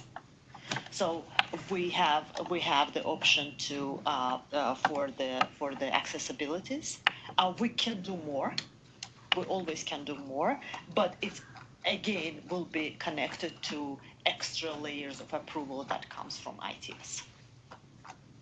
Is there any negative impact between the delay of your recommendations and the implementations? Because you were saying certain things will be done in the future. So what's the negative impact or positive impact of delaying that? For example, I will give you one very simple example. ITS's retention policy is very limited.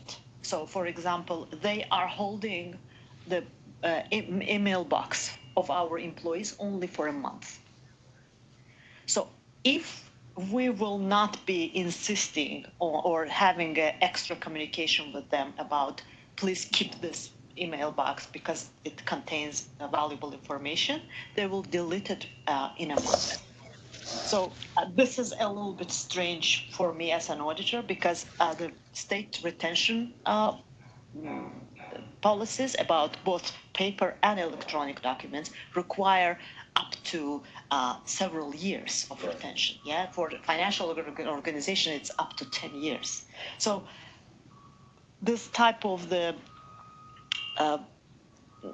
misunderstanding between the expectations of how long the valuable information needs to be saved and the technical deletion process. Like, I don't know, maybe they are doing this because they are limited in space and they are hosters of our mailbox. But at the same time, we need to come up with the solution about, okay, how quickly we react to the fact that we are like some of our employees are leaving and we want to keep their folders, and how quickly they will react and how we are equipped to hold that information, to have the space, maybe extra server to keep that information. So right now we are in, this recommendation was made in 2022, and we are still in back and forth between IT and ITS about how it will be handled. So some of that information has already been deleted. Yes. So this is the effect.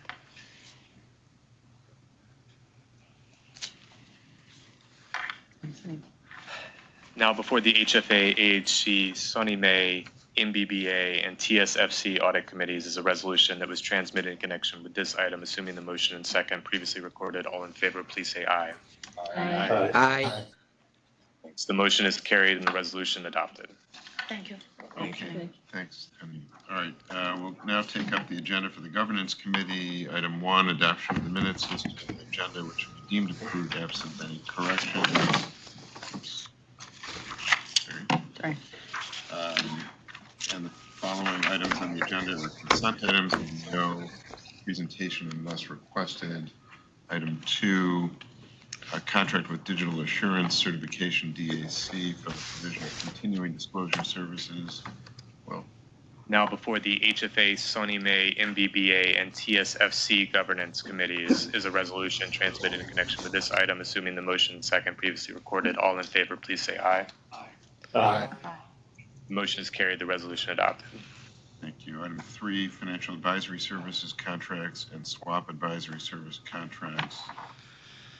Now before the HFA, SONYMA, MBBA, and TSFC governance committees is a resolution that is transmitted in connection with this item. Assuming the motion second previously recorded, all in favor, please say aye.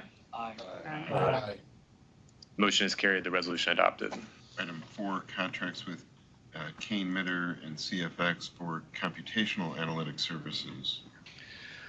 This is before the HFA and SONYMA governance committees. Resolution transmitted in connection with this item. Assuming the motion and second previously recorded, all in favor, please say aye. Aye. Aye. The motion is carried and the resolution adopted. Item 5, purchase order agreement with Dell for SAP support, or SAP support and maintenance. And just to note, a correction to the agenda, this is both before the HFA Governance Committee and the AHC, SONYMA, MBBA, and TSFC Governance Committees. This is a resolution transmitted in connection with this item. Assuming the motion and second previously recorded, all in favor, please say aye. Aye. Aye. The motion is carried. The resolution adopted. Thank you. Okay. The remaining 4 items on the agenda are information items only. There will be no presentation unless requested. So now we'll move to the remaining shared agenda items. Item 11, adoption of the minutes listed in the agenda, which will be deemed approved absent any corrections. Item 12, quarterly bond sale report for 2024 fiscal year report, and there will be no presentation unless requested. So now before the HFA board and the SONYMA board is a resolution transmitted in connection with item 12. Assuming the motion and second previously recorded, all in favor, please say aye. Aye. Thank you. The motion is carried. The resolution adopted. Item 13, MWBE goal plans. Note that this item is the same as item 13 that was on the HTFC board agenda. We'll consider all resolutions for the project after the presentation. And Tamika Edwards, Director of Compliance for the Department of Empowerment, Compliance, and Opportunity, DECO, will present the item. Tamika? Okay. Thank you.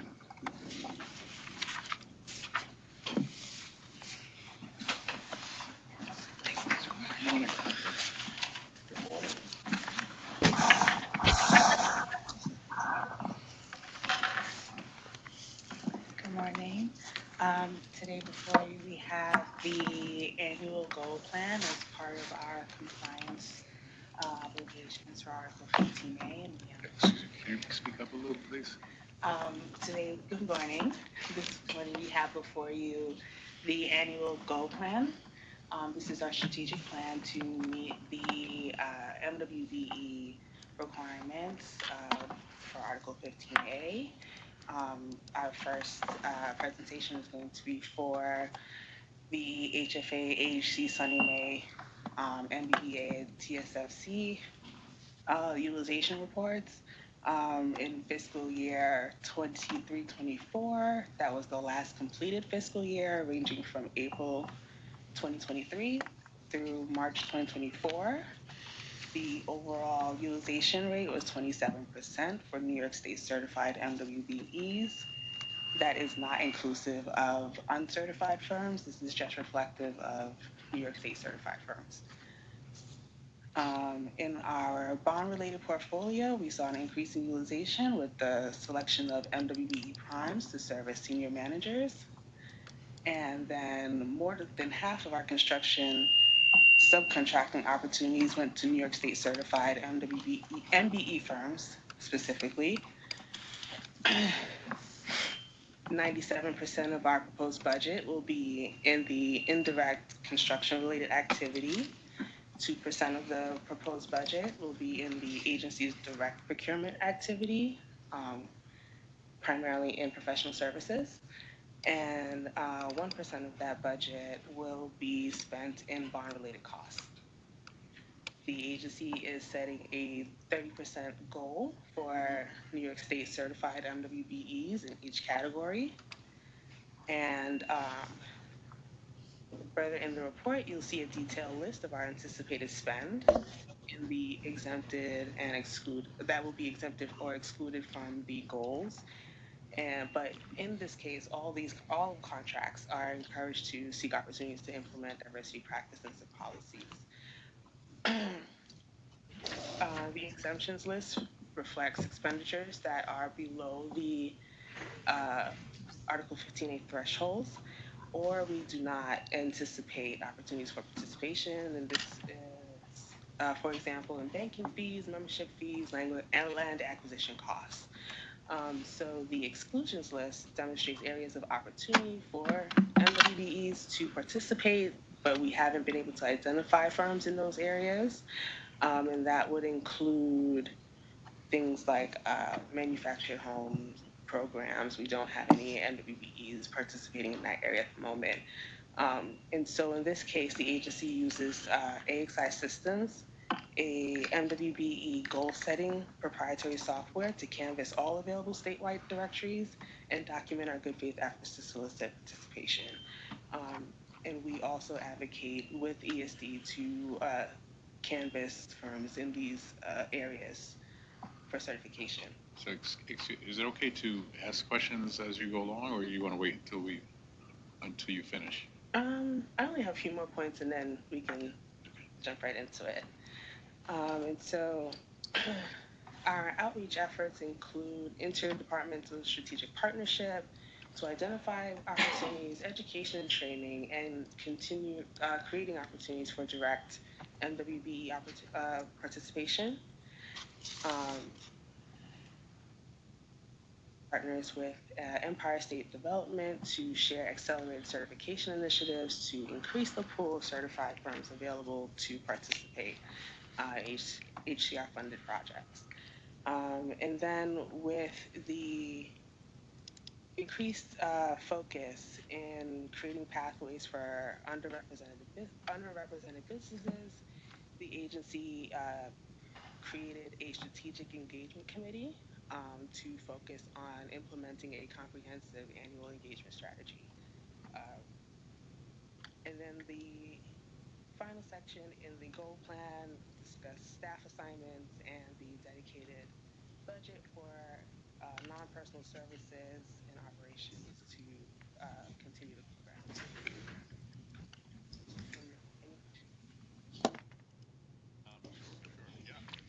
Just one right off the bat just has to do with there are no companies, minority-owned companies in the state that put together housing, pre-assembled housing. They're not certified, so they wouldn't be counted towards. Are there any companies that do this but aren't certified? We haven't identified any that do that particular. They might do land preparation or the finishing, but not the actual build and installation of the manufacturing. So, what would it take to, if there are, obviously there are companies that do that, to partner with, identify a group that's involved in other aspects of home construction to get them involved with that? What would it take to do that? Because otherwise they'll never do it, right? I think. And they weren't doing it 30 years ago when I was president, and more than 30 years ago. So obviously they're still not doing it after all these years. So what can be done aside from not? What could be done to address that? Our colleague is not here, but she's done a lot of research of trying to find modular manufactured home manufacturers actually in New York. I think there's one factory here, but most of these are made out of state and brought into New York State. So that's something that the commissioner has tried to talk to ESD about. In the years that we've tried to kind of find cost savings and better efficiencies in construction, that's a goal. But I don't have an immediate answer for you because I think the larger issue is even trying to bring this business to New York State. The entire industry is really focused and primarily located outside in Pennsylvania, most specifically. But to your point, the ability to do that, and I think actually what's Amin from your event from Detroit is an example of someone who's actually done this and has a factory to do some of that work, but there are folks out there who are doing that. But I think that part of it too, generally, and this is like the larger question of this focus on industrialized construction techniques and the ability, because I think at the end of the day, having the factories and who owns the factories is important. But generally speaking, prefabricated construction democratizes access to development anyways, because anyone can put it in order from a factory. Not everyone has to have their own subs and their own this and their own that. So it's an important thing to, I think, put emphasis on more people having these types of companies in New York State. But I think that the agency's done a lot in terms of, and I think it's an ESD question, it's not just this agency, certainly, in solving some of those. Well, that was the thing that came up like 7-8 months ago, is that a lot of these modular homes, if they do business in the state of New York, they do have them manufactured outside of it. But when they do actually do the construction, they bring their own teams in from outside anyway. So there is no real opportunity because, unless it's produced, because they're just going to keep bringing their own teams because these guys put these things together for 10, 15 years together. So they work with who they're comfortable with. But they're not going to put a factory in New York State unless there's a demand in New York State. There's demand. Yeah, no. I mean, there's a demand for housing. There's demand for this, but like there's like has to be a commitment to like. It's about cost. Yeah. And there's a bill that has been that's moved in the legislature for the past 2 or 3 years, sponsored by a state senator, that would require unionization of the factory workers and of some of the installers. So that would definitely change some of the cost savings and the structure there. And so the industry writ large is concerned, and I don't think willing to invest in New York while that legislation or the threat of, or that change in their economics is kind of in flux or out there. But even with that, that still would create an issue for people of color to be able to work with it because they don't have access to the unions at it themselves. It's true.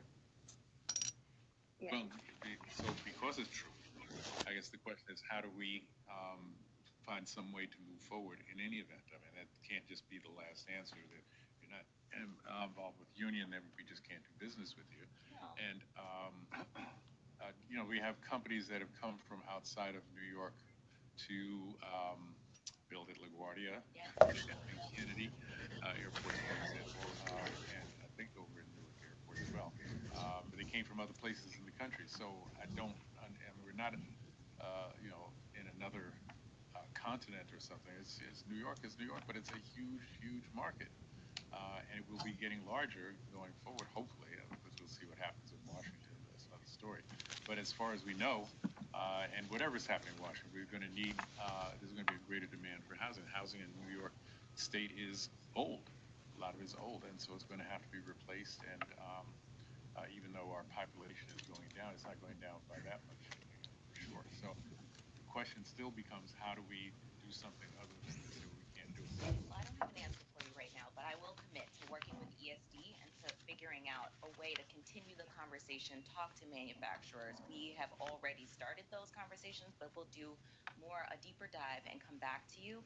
I don't know if I'll be able to solve it, but I will come back. So we have no New York-based companies doing this now? I believe there's one. No, there's more than one. There's a couple. There are, I don't know, Sadie might know better than I do, actually. There are multiple manufacturers of modular housing in New York State. We can get a list and share it. I don't know them all. But I think that the point is, like, and I think Dina's done a tremendous amount of research. It's not just like a factory, it's a high quality, like it's something that, like, we want something that's actually.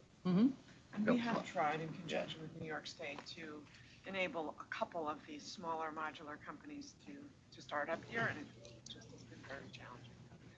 There's complexities with the way New York State engineering has sign off, and it ends up adding a lot of time and expense. And the whole point of modular is to drive the cost down and make it more efficient. And so it's not for lack of trying. And I agree, involving EDC is that component, because any startup company of that scale needs support. And then, you know, if it's cheaper to come from Pennsylvania, that's what people are going to buy, right? And so that's really the challenge. We could have a factory, but if it's not competitive, then it's not going to survive. Yeah. A factory needs a constant flow of you can't go idle in a factory or you go out of business. Of course. But this is New York. This is not Nebraska or something. This is a huge set of market opportunities if it's managed properly. I hear exactly what you're saying. I agree. But I just can't accept that, well, we just haven't found a way to be able to do it. There has to be a way. Well, look, so a couple I thoughts. spent a lot of time on it today, Mr. Chairman, I understand, but. No. I don't want to cut this short. I want to just make one comment to Sandy, and that is that, you know, it's, you know, a lot of this is transportation costs also. So it has to be centrally located in order for it to make economic sense. I think the real answer to your question is we should come up with some idea and sit with the governor's office and see if there's a way to fund something like this. I mean, the startup costs are enormous.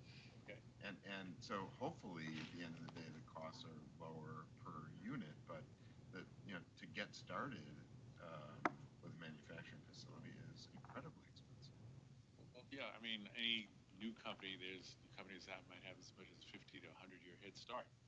But if that's going to be the dividing line, if you will, then we'll never have it. It'll never happen. Yeah, and so we pay a price for it. I guess we'll see what comes from our next meeting, between now and our next meeting, in terms of some approaches. We're not that different from Pennsylvania. Certainly different from Georgia, where companies have built airports in Georgia, and everybody speak up. I'm having a really hard time hearing the conversation. Is that better?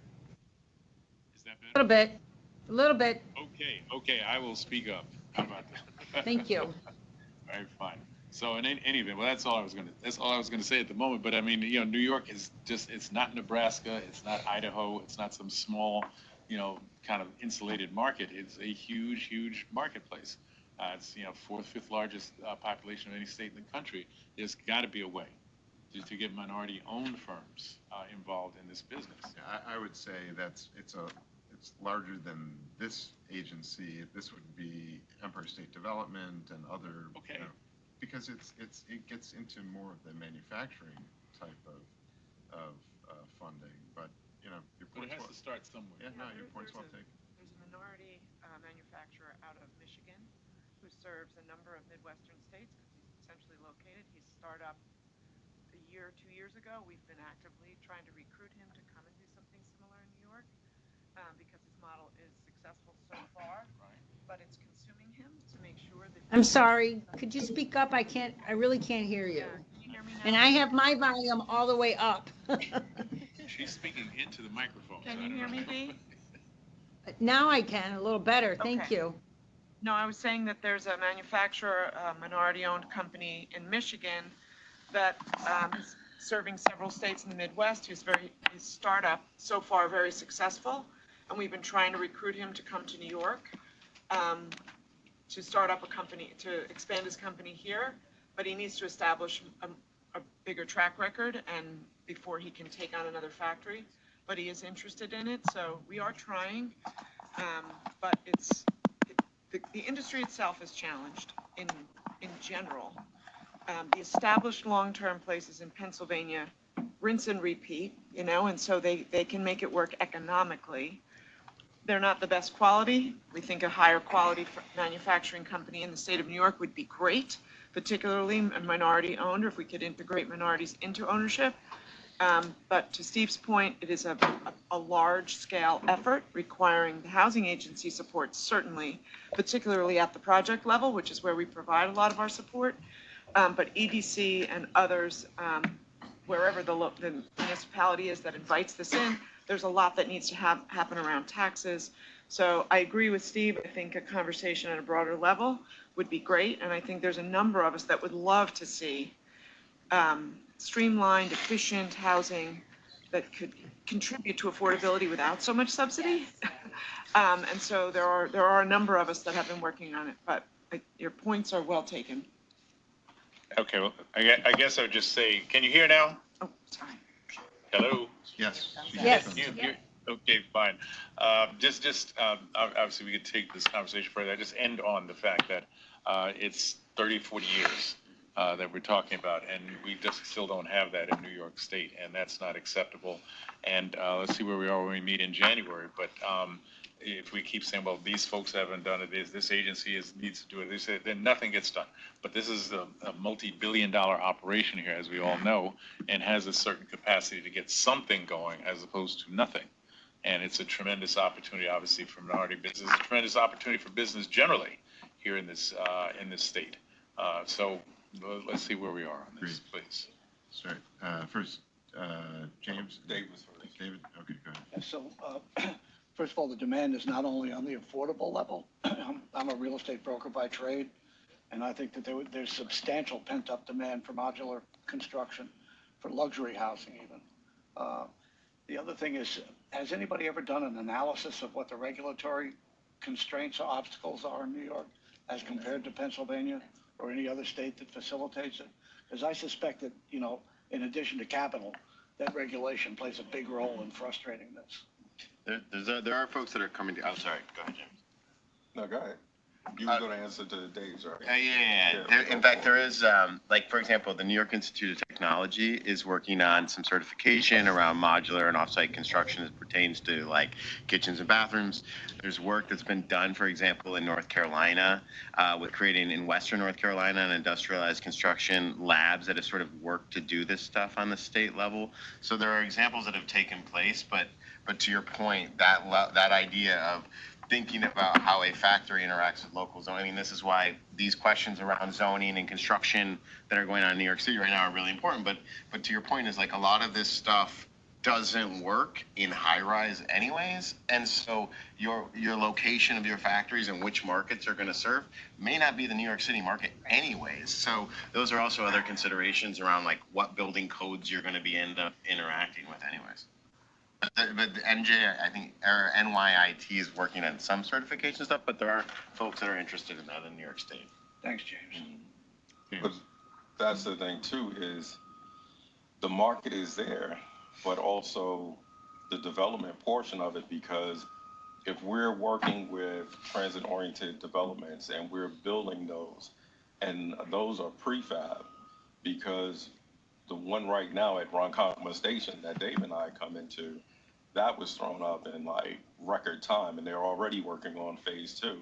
We approved the line dance project. That was a TOD project. That was all prefab stuff that was brought in as well. So if we're going to focus on doing these TODs, we can make it as a part of a requirement to actually have companies in-house to be able to produce those, especially since we're spending so much money to expand on them. Let's do them from inside. Yeah. It's interesting, speaking of Wyandotte, like actually literally the best house that was built in the United States, like according to DOE's measurement, was built in Wyandotte that was put up, the frame went up in 2 days by the United Way of Long Island, who's been very innovative in doing new construction techniques. And Albanese. And so, but that was a kit house that went together in 2 days, but like, you know, they had to ship the panels from the UK to the United States to do this, as opposed to Saudi Arabia, which is building factories of this exact panelization system to develop the stuff right now. So, And they couldn't get it from Saudi Arabia because they're just building factories to meet housing needs there.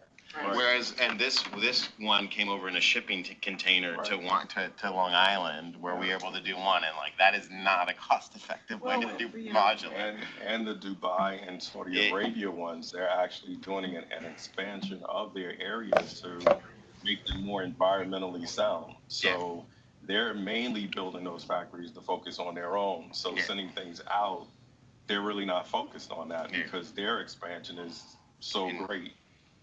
All right, I want to move us along. Anything else on the goal plan? Yes. My question is on certification. What brought you to the idea that certifying new companies would actually increase it when prior certification efforts failed dramatically?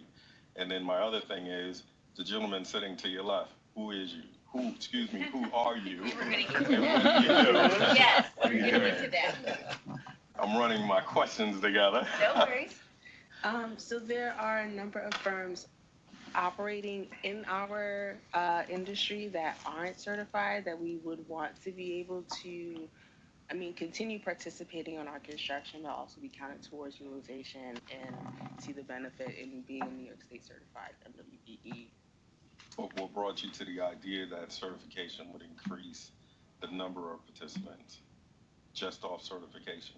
Because when they did an effort to push to certify MWB, MBE companies, it failed because they were not, the procedures and things that were in place, that were put in place, actually made it more difficult for them to be certified. And that put a bad taste in the company's mouth to where they didn't want to do business with the agency and stuff.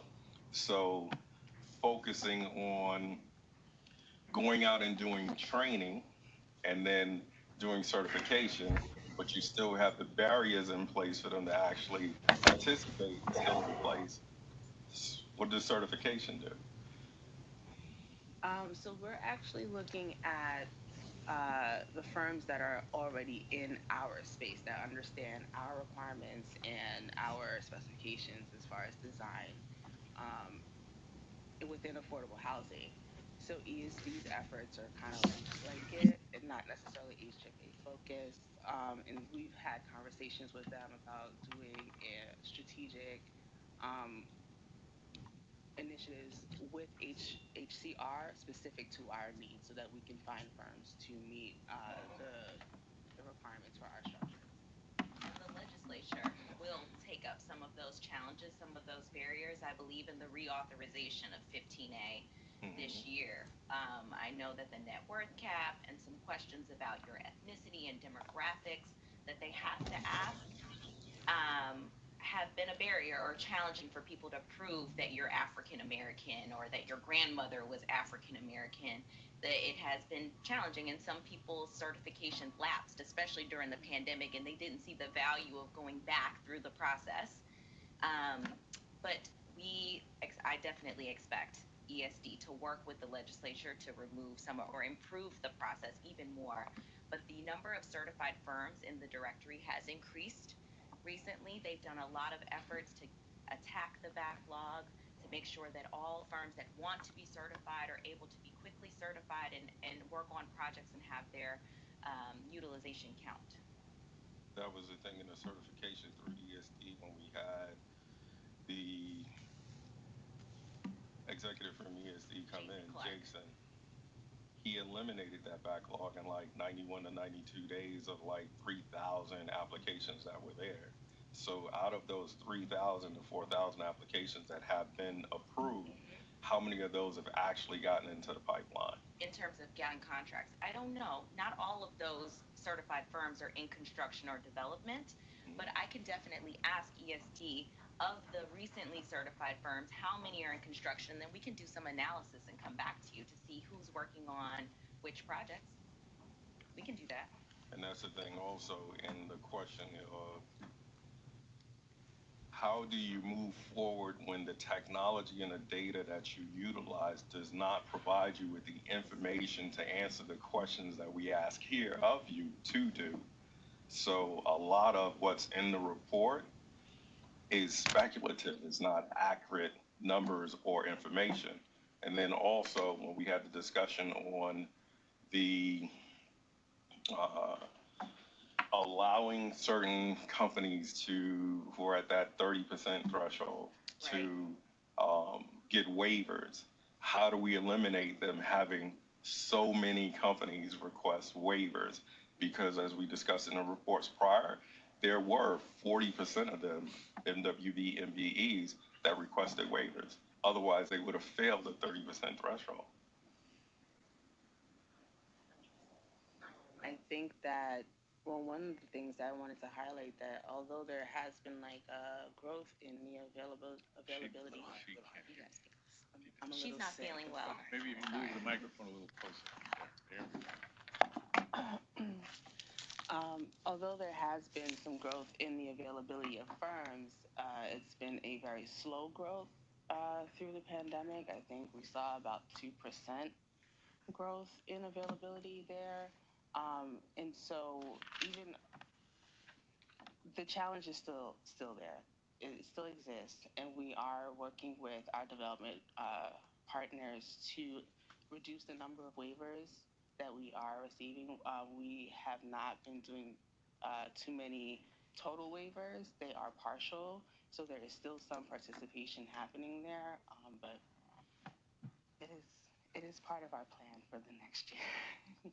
And then the other part of that question is we need to answer the question of in the certification and the waivers and the other things, how does one group get 800 companies in certified and into the pipeline where 5 other groups get 11? So where is the disparity as far as certain groups going through, getting certified, working with the agency, going in the pipeline, and others are? Where's the disconnect? So that question. With ESD, you mean? Because that's an ESD question. We don't have, as you know, certification is handled exclusively by ESD, and that's their process. But if I want to make sure I understand your question. Are you asking, there's organizations that we know that help MBEs or emerging firms go through the certification process? You're saying there's a group that works with them, and some of their firms are maybe being handled or treated differently than another organization who's helping them facilitate certification. Well, that's the thing. It's one group that, even when Jason was in here, even during the pandemic and prior to it, like a year before, went up by 800 companies coming in, where other groups only went up by 11. So where's the disconnect in one group having 800 new companies come in and the other one only having 11? So I don't know, but I think if you give me some specifics, we can go back to ESD and ask them the question and see what they come back to us. I think I'll get the specifics from ESD you. is looking for input. So if we can, collect some of this, we can go back to them. And that's been my thing also, because the agency is the grassroots portion of it, and ESD, they're reliant upon what they hear from the agency as far as what they're going to be able to do. So there has to be the communication between here to let them know what they're seeing here within the agency in order to address those issues. Okay, I would like Maurice to be properly introduced if we could do that, and then we're going to move forward. Sure. I'm happy to introduce Maurice Barrett, who's our Chief Diversity Officer here for the agency. And Maurice, just want to take a minute and introduce yourself? Yes, absolutely. Thank you all for having me here. It's an absolute pleasure, Mr. Chairman, Commissioner. I am our new Chief Diversity Officer here. I'm 30-something day. It's a lot of exciting work, as you all know, and very, very, very happy every morning to wake up and dive into this work. I've been in HR and diversity for over 20 years. I've been a chief HR officer for over 15. I've also worked for the National Center for Diversity, Equity, Accessibility, and Inclusion as a senior consultant for the last 14 years, where I started as a volunteer many, many years ago. I am looking forward to being able to disseminate what some of my thoughts are from my early listening sessions, strategic meetings, and so forth, and what maybe a early scaffolding, no pun intended, of my early plan would be. But I just want to give reverence to the committee and your time, so I'll take my cues from you all. I don't like to speak too much about myself, so I think that's it, unless you all have specific questions. The one thing that I would certainly ask you to look into is places like Michigan, just I'm thinking states that come to mind, Illinois, Georgia, all have some fairly robust reporting coming out of those states. It's hard for me to believe that New York State somehow is not in the mix when we're coming to these situations. So the question becomes, what is it that New York State can do differently? And obviously that involves this agency as well, so that we are not just competitive, but really advancing with respect to getting minority-owned firms involved in the work that we do. It's, as I said, I wish I was kidding, but it was really 40 years ago that I was doing this as president of the organization, and here I come back 40 years later, and it's like deja vu all over again, and it's not a good deja vu, So just please keep that as part of it, because when we come back in January, you can be sure we'll still be asking those same questions. Yes, please, and hold me accountable for that. Okay. I will stand in that. Well, not just you. Right. Okay, go. The data and systems enhancement is one of my key 3 themes that I think we need to dive into to help us really understand utilization rates, payment cycle, certification status, and process, as well as compliance. Right. So we don't have any SOPs. I believe in data-driven decision making, and so to your point, if we can understand who's doing it well, why they're doing it well, and how we can specifically, pardon the phrase, attack our gaps, that's going to allow us to then be prescriptive in how we go forward. Can I just ask, in your, the other state reference, those other states are reporting on MWBE, like just business growth in the state, or what specifically? That's what I was just speaking of. Just, I mean, and I don't have the statistics for those, but I do know, for example, that the people who were building the activity out at Kennedy and out at LaGuardia, for example, came from Georgia, I believe. Right? And so they could do it in Georgia. They obviously can do it in New York. Can they be the only firms with that kind of capacity? Obviously not. And so the question becomes, how does New York State become more compatible with this notion of minority business involvement? As I said, I've been involved in it for literally decades, and I would hope to have seen more progress. We don't see it, but rather than jump up and down about what we haven't seen, the question becomes, what can we do to make sure that it's better going forward? Because it's just not right now. Yeah, we can look at some of the other states and see what they sort of produce from a data perspective, and then see what the state reports. Well, the data is important, but again, you know, I would hate to be here a year from now having this same conversation, but with more data. Okay, that's not the idea. The idea is what can we be doing going into the new year that's going to be different from what's been done over the last 40 plus years. We'll take the data from measurable to actionable, but we need the data first. So we'll measure it and then attach that to the action. All right, fair enough. Thank you. Great. Thank you. Thank you, Maurice. Kat, thank you. Where you're going. Okay, so My thing is, sitting with DECO, do you report to DECO or you're independent? And then also, do you have full access across the agency to put together the numbers that you need? For your first question, it would be the latter. I'm not reporting to DECO. I don't really, right. And I do have access. I do have full access. Yes.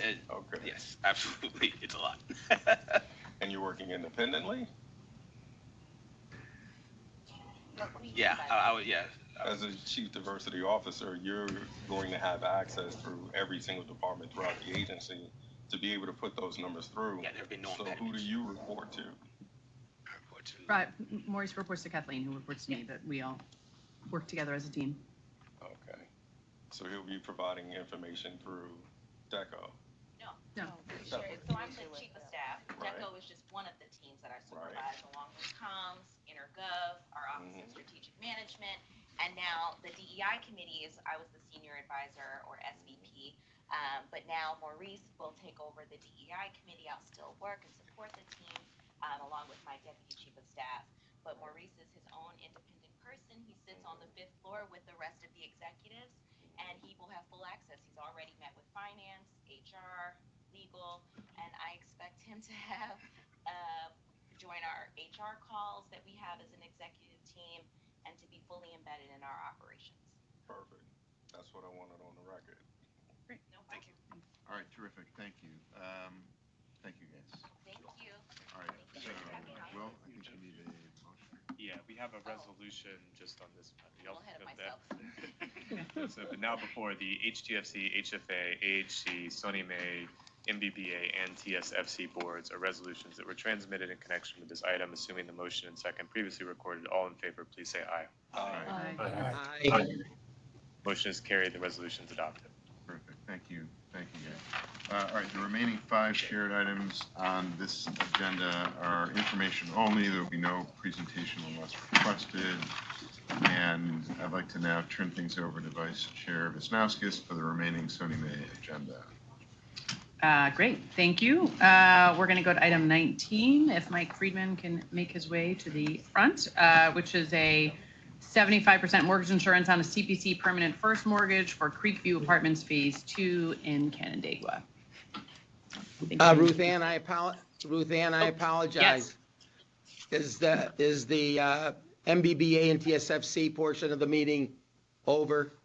Don't apologize. I believe we can dismiss TSFC, MBBA, AHC, HFA, and HTFC. I ran out of letters. Yes, I don't know we can- what else. We can- You're good. Thank you. We've Yes. got a handful of SONYMA matters left, so I can we will assuming the motion second previously recorded to end all the meetings except for the SONYMA meetings. All in favor, please say aye. Aye. Aye. Motion is Great, carried, thank you. and all of the meetings are closed except for SONYMA and the respective committees. Great, thank you. Okay, Mike, so you. take it away on Creekview Apartments. Thank you, Andy. Thank you, David. Happy So holidays, Creekview everybody. Apartments Happy holidays to you Happy too. holidays. Comprises the development of 72 all-low-income units, including 15 supportive housing units. The project has both federal and state low-income housing tax credits and NYSERDA grants and a 581 real estate tax abatement. It's being developed by a partnership of Baldwin Real Estate Development Corp., which is a for-profit entity, and Finger Lakes Area Counseling and Recovery Agency, a not-for-profit. And they will provide social services, support services to the project, and they will in turn get reimbursed by New York State Office of Addiction Services and Supports, which also will fund rent subsidies. The The insured loan amount is $50,000 per unit, which equals 15% of the project's total development cost of $322,648,000 per unit. So this is a very efficient project. We haven't seen a cost this low in a pretty long time. Great, thank you, Mike. Any questions? I just have one question. It's kind of out of left field, but 166 surface parking spaces for 72 units. Well, first, the does that serve both sections, maybe, or I'm trying to? No, I think it's the there's a preponderance of 2 and 3 bedroom units. 48 of the 72 units are 2 and 3 bedroom. So I think the assumption is that both spouses will have a car. And this is the second phase of a two-phase Yeah. project, so the Yes. parking, I believe, also serves the first phase Well, of the that's what I was project. asking. Yes, Yeah. so it gets, I think, for the 160 whole, gets spread across both sections? I believe so. Okay. Great, anything else? Okay, Will, let's do it. Thanks. Now before the SONYMA Mortgage Insurance Committee is a resolution that was transmitted in connection with this item. Assuming the motion is second previously recorded, all in favor, please say aye. Aye. Motion is carried and the resolution adopted. Great. The next item is item 20, which is 100% mortgage insurance on a Citibank permanent first mortgage for La Puerta de Vitalidad in Bronx.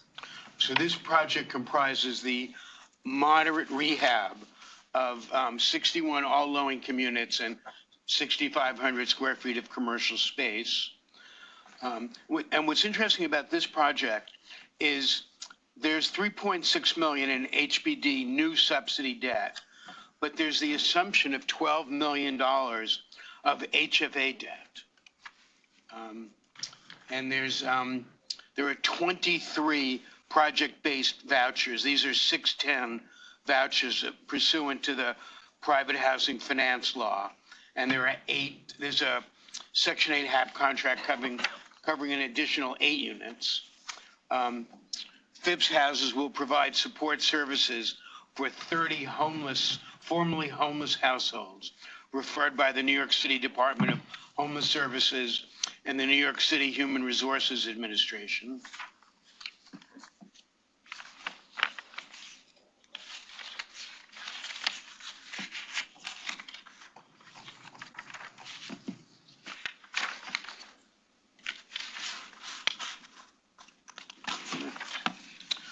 The insured loan amount is $84,400 per unit, which equals 22% of the project's total development cost of $386,000 per unit. And the project would break even with a 17% residential vacancy, a 10% increase in operating expenses, or with 45% of the commercial space vacant. Great, thank you, Mike. Any questions? Mike, just to understand this, the subsidies, the vouchers, there are 31 units that get subsidized? Yes. Right? The other 30, are those the supportive units? No, I think these are the supportive units, and the others are just regular low-income units. Okay, thanks. You're welcome. And this project also is predominantly 2-bedroom units. This is before the SONYMA Mortgage Insurance Committee, a resolution transmitted in connection with this item. Assuming the motion second previously recorded, all in favor, please say aye. Aye. Aye. Motion is carried, the resolution adopted. Great, thank you, Mike. Next, we will go to item 21, and this is the issuance of a pool policy to cover the loans that are purchased in the SONYMA homeownership programs, and Mike Esposito is here. Yes. Good morning, everyone. morning. How are you? Good morning.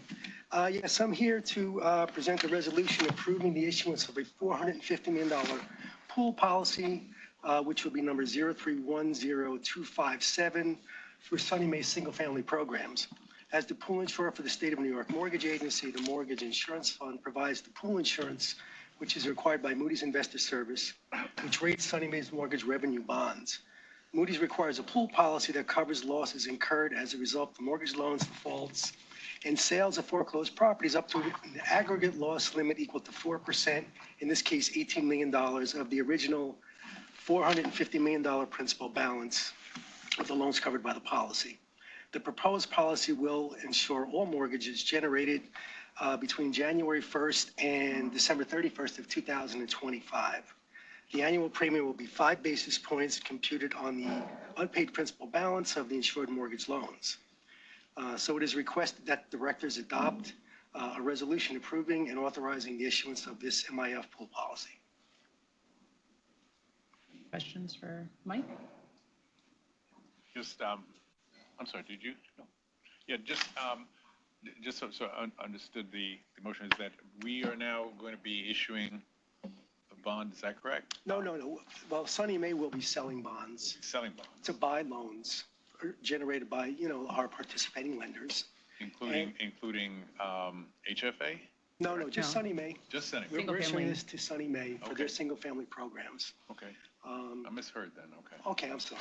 No, please continue.